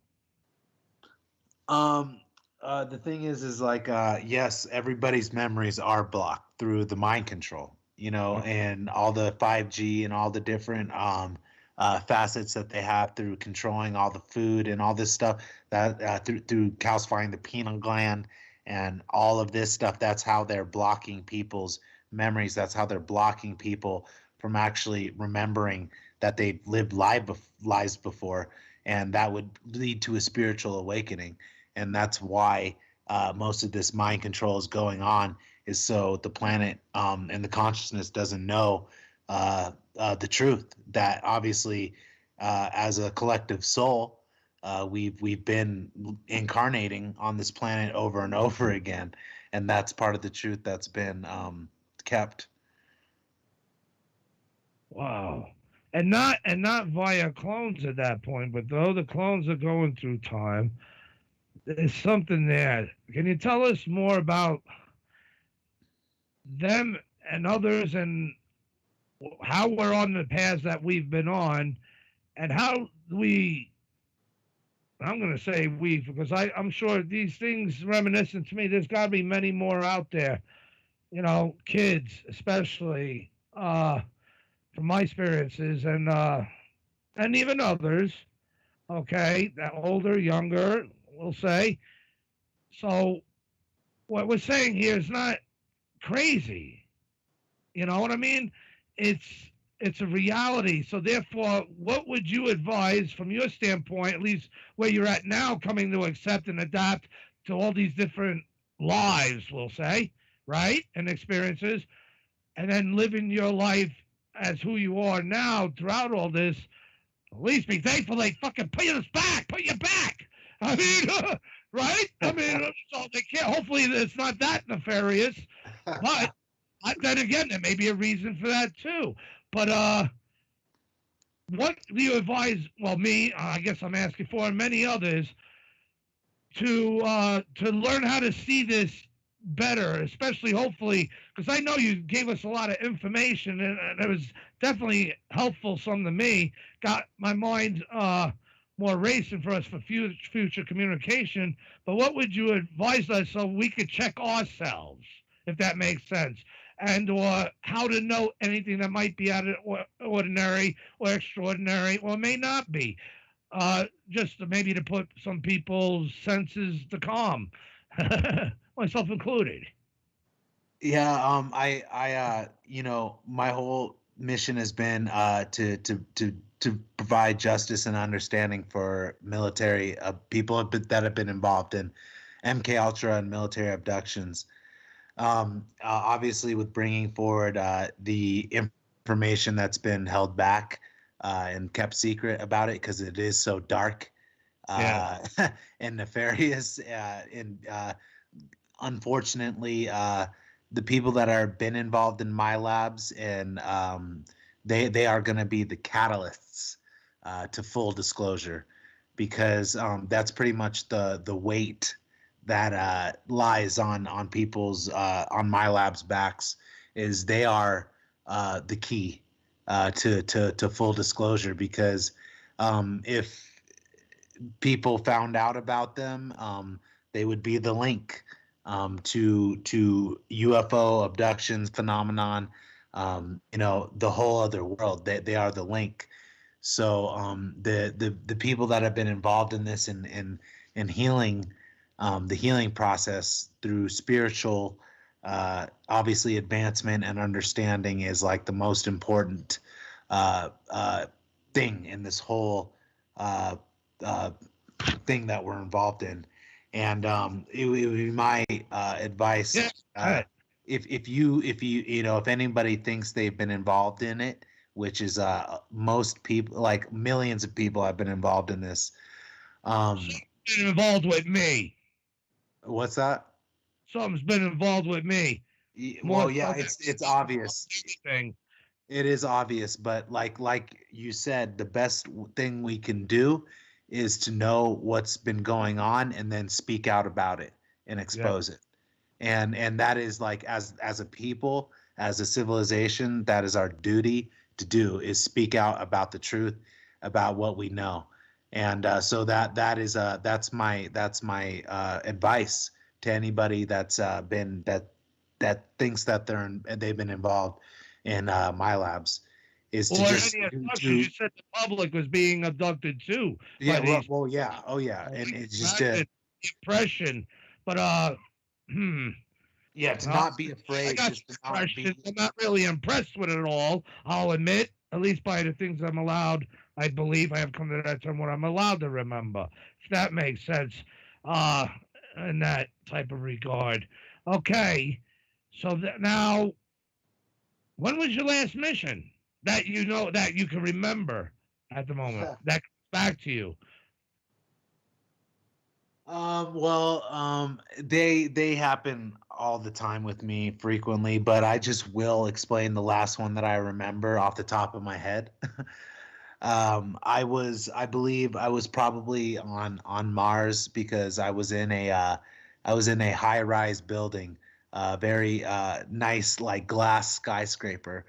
And on most of these missions, I'm there either for infiltration, espionage, sabotage, or I'm stealing something. And in this, what's that? I laughed. Yeah, that's the nature. That's stories there. Yeah, no, that's the nature. That's the nature of the missions, though, is because we have to sabotage, steal, and find out stuff about all these evil corporations and what they're doing. So that's what I'm doing. And in this mission, I was in a skyscraper. I was obviously there sabotaging or finding out information. They found that my cover was blown, because in a lot of these missions, my cover is blown and I'm running away in a lot of them. And in this one, my cover was blown, and these agents, I was obviously in the top floor of this building, and these agents were starting to shoot at me. I was running away. I won't go into what a Kruger runner is yet, because, well, obviously I will, because I'm about to explain it. But I am a Kruger runner, and in these for these super soldiers, they can run so fast that they can basically teleport and stop time. They can run all over walls.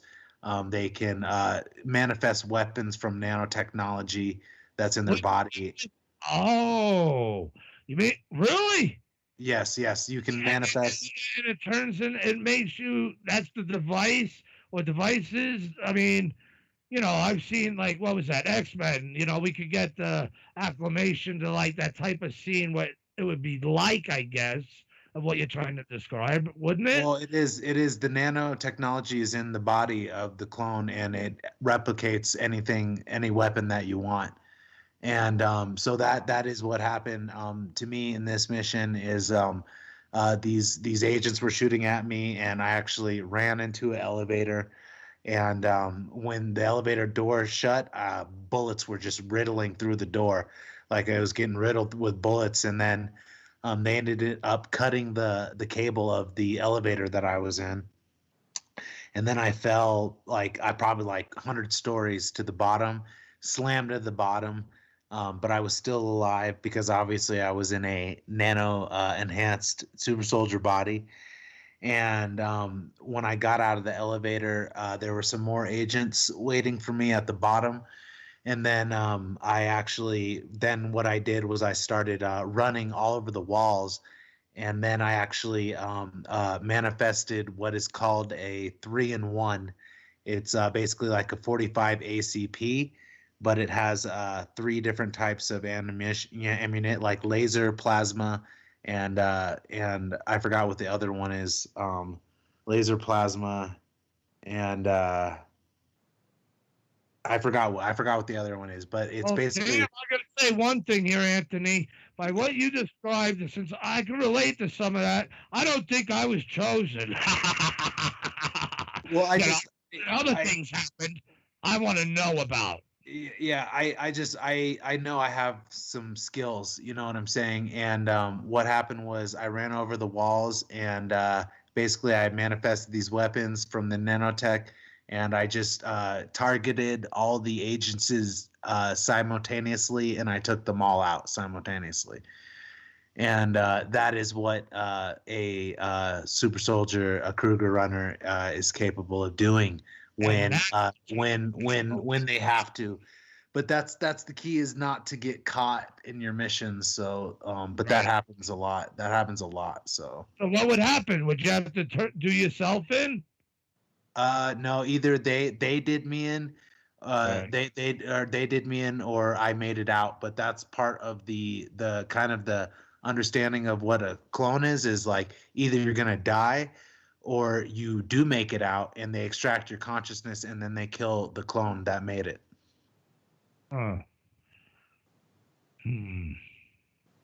Yeah, it gets pretty complicated. Wow. So when did you start coming out? I think I kind of mentioned, but speaking of this, and what about your family?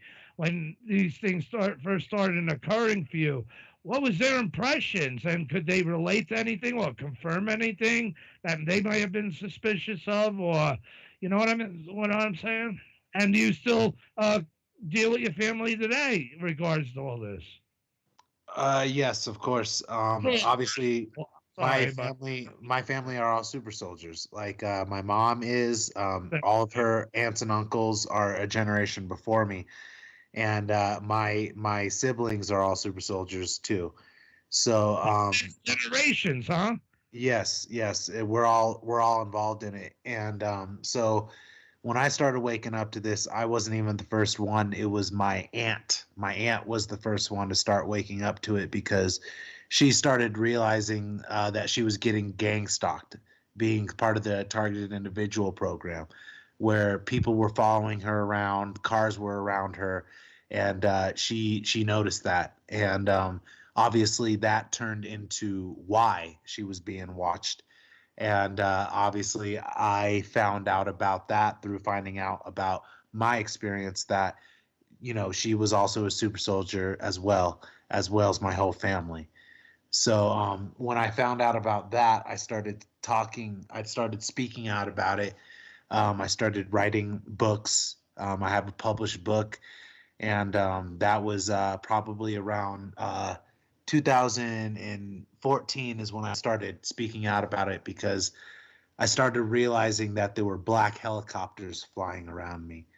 That the black helicopter phenomenon was happening around me everywhere I went, and so that is when I researched more, and became very interested in the UFO phenomenon, which is linked to the black helicopter phenomenon, which I found out later is Dark Fleet.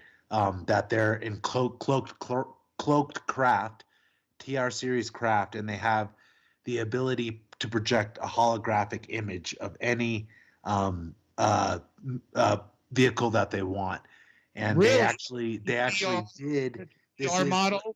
Yes, the TR models. This is Project Bluebeam technology, and they actually did use this technology to pull off 9/11. The elite used this technology to holographically produce the planes to look like they flew into the buildings at 9/11. So that's very important to realize, because when people see planes, most likely they're holographic and they are TR series craft, Dark Fleet craft. Huh. How many are in this fleet? Or other fleets we should be aware of? 'Cause obviously, if, like I said, the threats coming from deep space, President Trump said the creation of the Space Force was not to deal with the obvious threats on this planet and in low Earth orbit and yada, yada, yada, but from deep space, which brings up implications, but also these breakaways, these elites, these ones who are in control here that he's at war with, which would mean now we need a public space program with many more boots to make it public to fight them, because we're going to have to really take control and take this nation back to the power of the people. Oh yeah, no, the fight is definitely going on, and we are in the middle of it, and we're seeing it on many different levels. But the most visible level for the surface population is what is going on right now with the presidency, and what is going on with the presidency right now is a direct correlation to what is going on higher levels with all the changeovers and people being arrested and clones being put in their place, like Nancy Pelosi. And because I personally actually have a memory of making Nancy Pelosi sign a document, which I'm pretty sure it was for her being put away. And so that's You're being put away. We love to see that.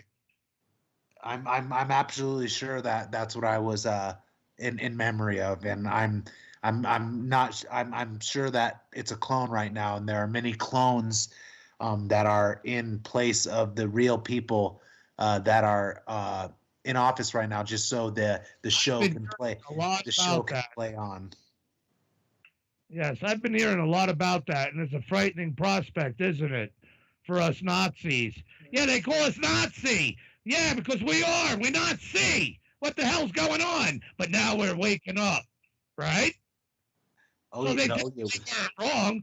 Everyone just thinks we were Germanesque, Nazi racist motherfuckers. But no, they're calling us Nazis because many not see. And that's the key here, and what you're helping us to see, and the truth is much more bizarre than what we have been used to, everybody. That's how come everything's unfolding, and they're exposing these commie craps and these traitors. These traitors. What it's going to come down to, and the fact that I'm talking to you is tremendous, because obviously it is a great awakening because we're talking to each other. But what is going to be the main thing this comes down to is people being able to accept a whole entire another reality, and being okay with that, which is what disclosure is all about, is informing the whole world about this whole entire other reality in a way that it doesn't cause mass panic to where this whole world is going to be destroyed, which if that was the case, we would already be destroyed, because that's what 2012 was all about. But we did make it past the marker because we did raise ourselves up in consciousness high enough to save the planet. We're at war now. That much I know. No, we are, but it is a war that we can win with, and not these forces here on Earth. That's the point here, and that's what I was wanting to bring questions to you about, what you could tell us on who these intelligent threats are that we really need to deal with now, who helped this be underway over so much time. Who is it that we should be adapting to the reality of this extraterrestrial presence, this force already amongst us, as Ronald Reagan tried to tell us so openly at the UN, already is among us? Well, I mean, it is really it's a lot. It's the intelligence agencies mixed with the military industrial complex, mixed with different private military contractors, that are just because a lot of people think that governments are ran by the governments, but they're not. They're ran by these intelligence agencies and private military contractors that have the technology. Because the technology is the main factor that's controlling things, and pretty much the AI, artificial intelligence, is what we are at war with, if that makes sense.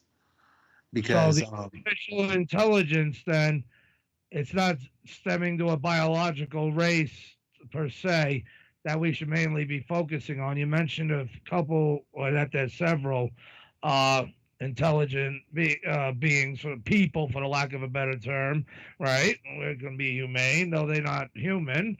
Obviously, some of them are not humane, or all of them not humane. But who's the intelligence that's behind this? It's clearly, for me, I was learned to see. It's not. It's AI. Yeah, it's not. It's definitely not human, and that's the thing is, when technology is given, it's misused, and these people that have been misusing the technology are now losing control of it, like with the AI. And now, like, it's because they're losing control of it, they're losing control, and that's just what is in the process of happening right now. But there are other agencies as well that have not been misusing the technology. Is this AI not of this earth? Yes, it is not. Thank you. It is definitely not of this earth, and it's been assimilated into our civilization through many different ways, like 5G. 5G is one way that they're doing it, and it's made to completely, like, hive mind, slave mass everybody through mind control. And that was just the alien plan for this planet. But obviously, that's not what's happening, because more people are awake now than being enslaved. That's true. The more I have to become awake. We're in a war that we must win. We must make our fate. It's not going to go down as it did the first time. Till Kingdom Come, we have... well, it should be ours to decide what we were given with our free will, more so than by a diabolical intelligence or force down through time from some, God, pun intended, knows where the hell from. So, but we're facing that, and that's why it's and we have help. We have help from friends in higher places, if I could say that.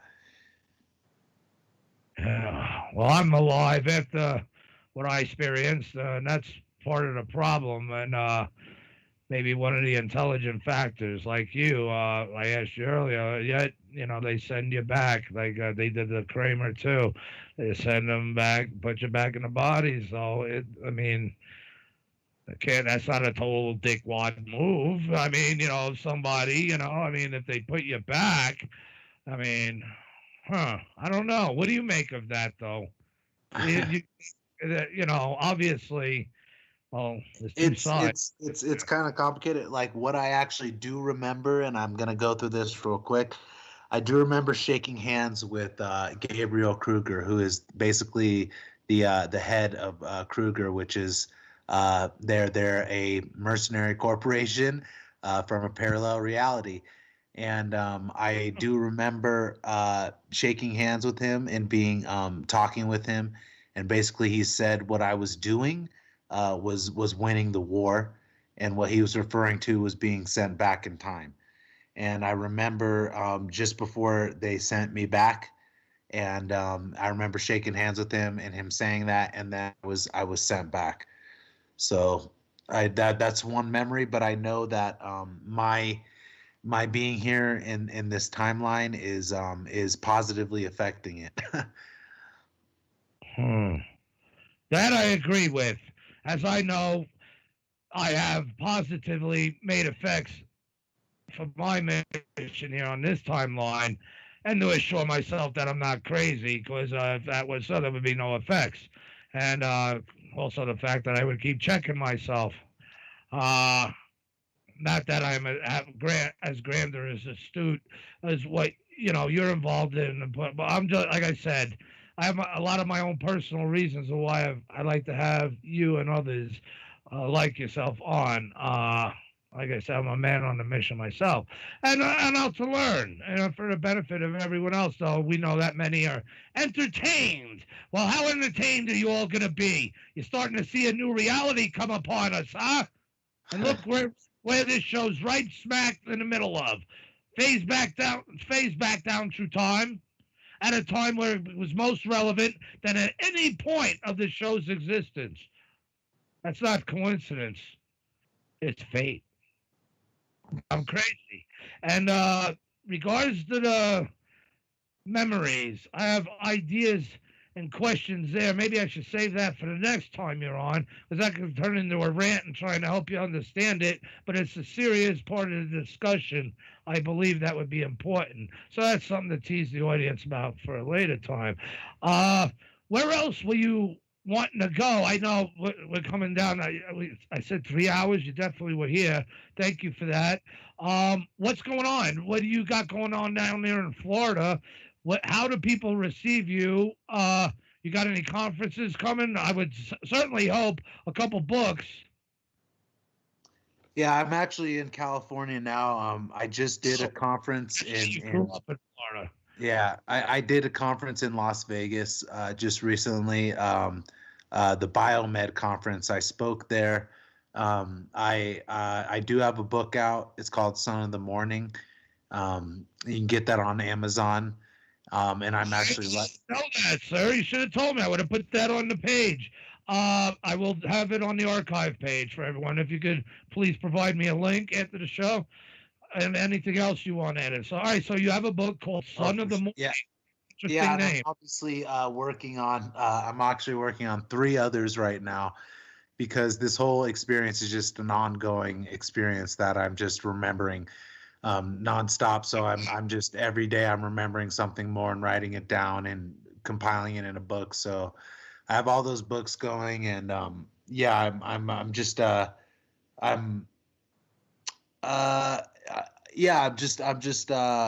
doing shows right now, and just looking forward to the future. Has anyone come across you over these shows or conferences where it has helped you or helped your memory, or be as added exhibit, as you will, of evidentiary to your testimony?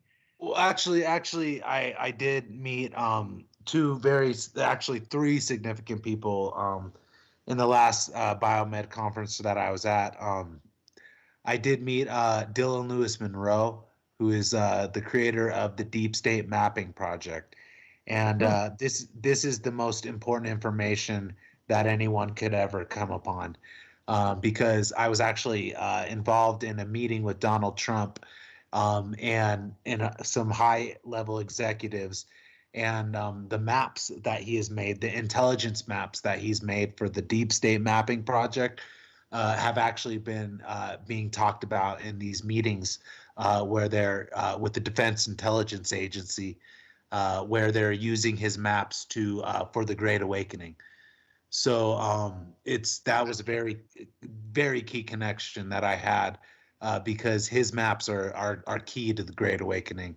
So it would be very very important for anyone. Yeah, it'd be very important for anyone to know to go to the Deep State Mapping Project and check that out. Okay. They have what is deepstatemappingproject.com. I mean, I can put that link too on the page. Yeah, pretty much. I'll send you the link. But it's prominent. This guy is just getting censored all over the place right now because his information is so important. So That's what happens if people open their mouths. It is what happens, and he has an actual YouTube site called the New Templars where they talk about his maps and they talk about what's going on. So that's very, very prominent. All right, well, we'll definitely be checking that out, sir. Huh. Anything else you would like to say? I know we could keep going and going, but you said you'd be back for another show. You still stand by that? Oh yeah, I'm down for that. It'd be an honor to be on because I'm getting out things that I've never got out before. So yes, definitely.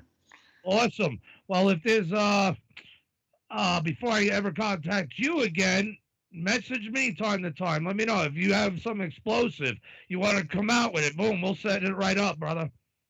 All right, that sounds good. I know where to go. So. Yeah, man. And I know you have many places to go, but we appreciate you coming here to this show. It's so crazy here. Yeah, I like crazy. You know, that's truth is stranger than fiction. I mean, that is the truth. Yes. Again, like I said at the opening of this show, welcome to the bizarre. We strive to fight for the truth, to bring the truth out one show at a time, hopefully every week, as it goes. So, but other than that, we'd definitely like to thank you for being on. Can you want to give out a way for people to contact you, or whatnot? Thank you for having me on. If anybody wants to get in contact with me, they can just go to my Facebook, Anthony Zender, and that would be the best way.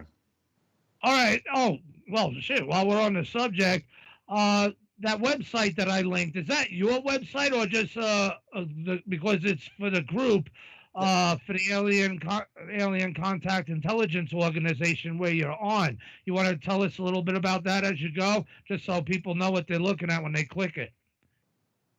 Yes. That site is the Alien Contact Intelligence Organization site, and they are an independent intelligence organization.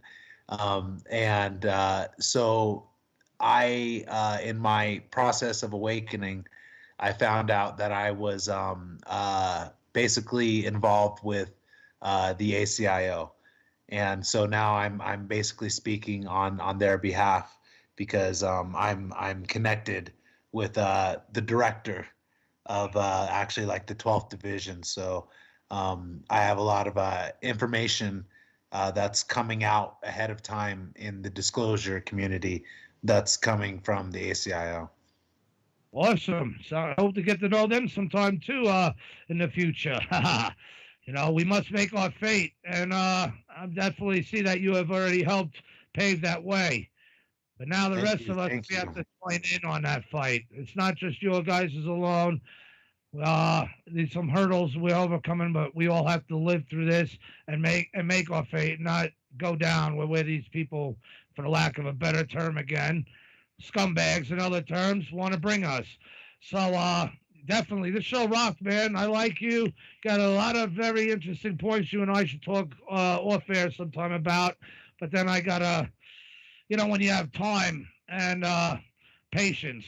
Because I know I could sound like one, but you know what? I'm not, man. I don't know. I'm just me, and I'm here on a man with a mission, and there are things that I need to know and even remember.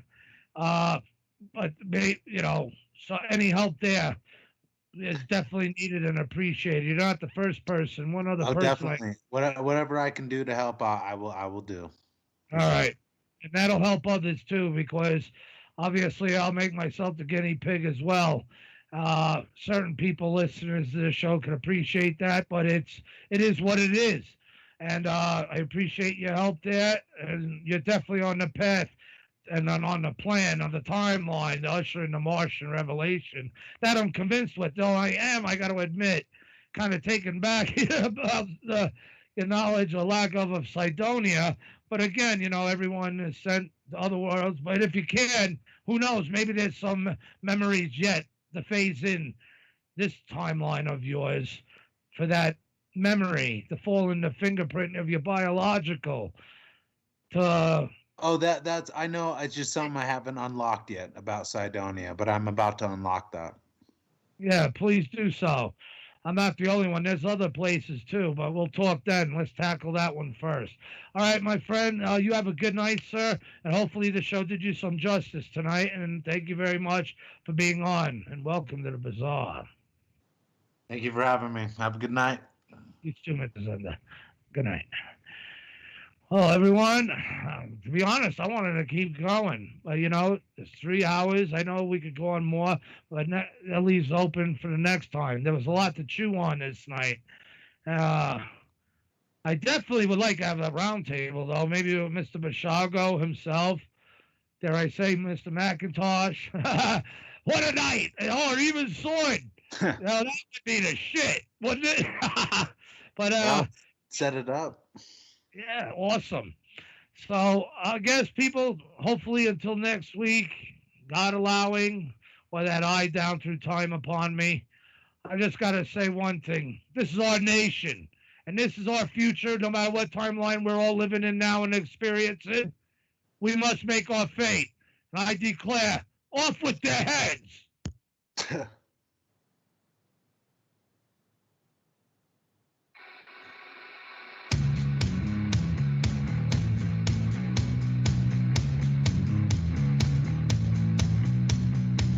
I can stand it, always stepping on my feet. There's some people needs a slapping on the cheek. You got some nerve telling me how to shine. I put my foot up your ass, cause you're way out of line. We won't win them over. Too hard to explain. Up with the hands. Up with the hands. Yeah. We won't win them over. Too hard to explain. Up with the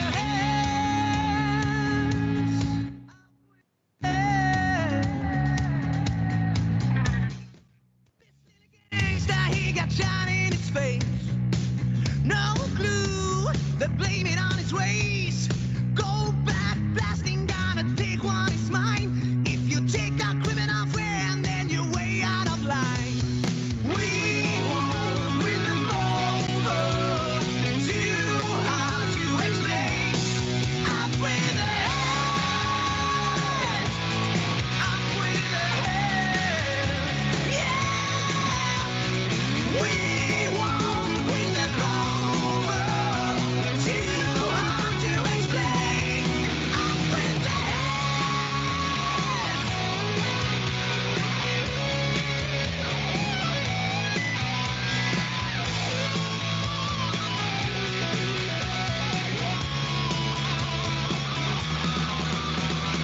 I can't stand it, now I'm stepping on my feet.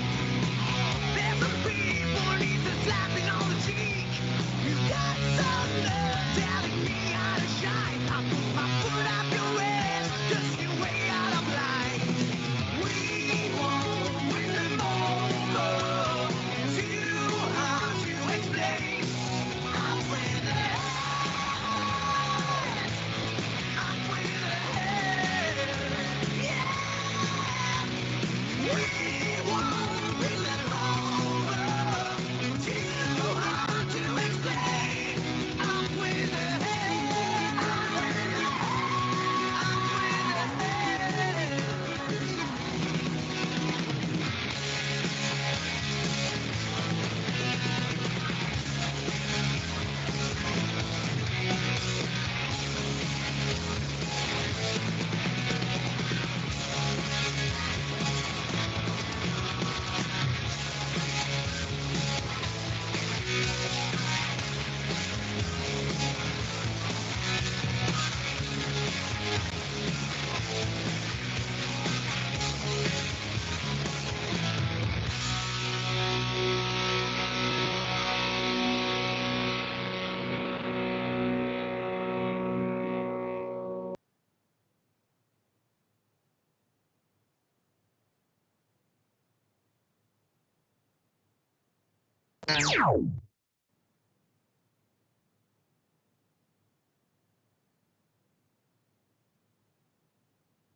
All right, brother. Good night, man. Yeah, give me a shout tomorrow, Mean Green. Thanks for staying up. Oh, man. I don't know. That was a cool show, I think. He's definitely got to come back. Odin, are you on with us still? You alive?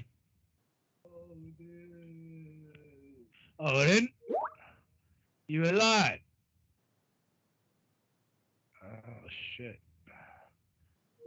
I don't even know if he's still with us. You with me still, bro? Talking to myself.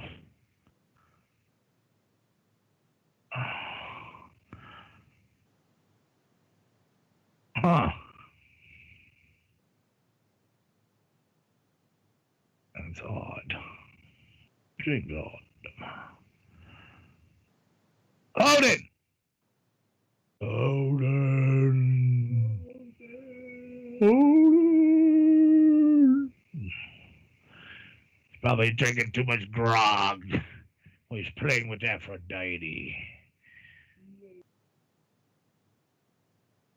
Oh, that could be a cue for me just to fuck off.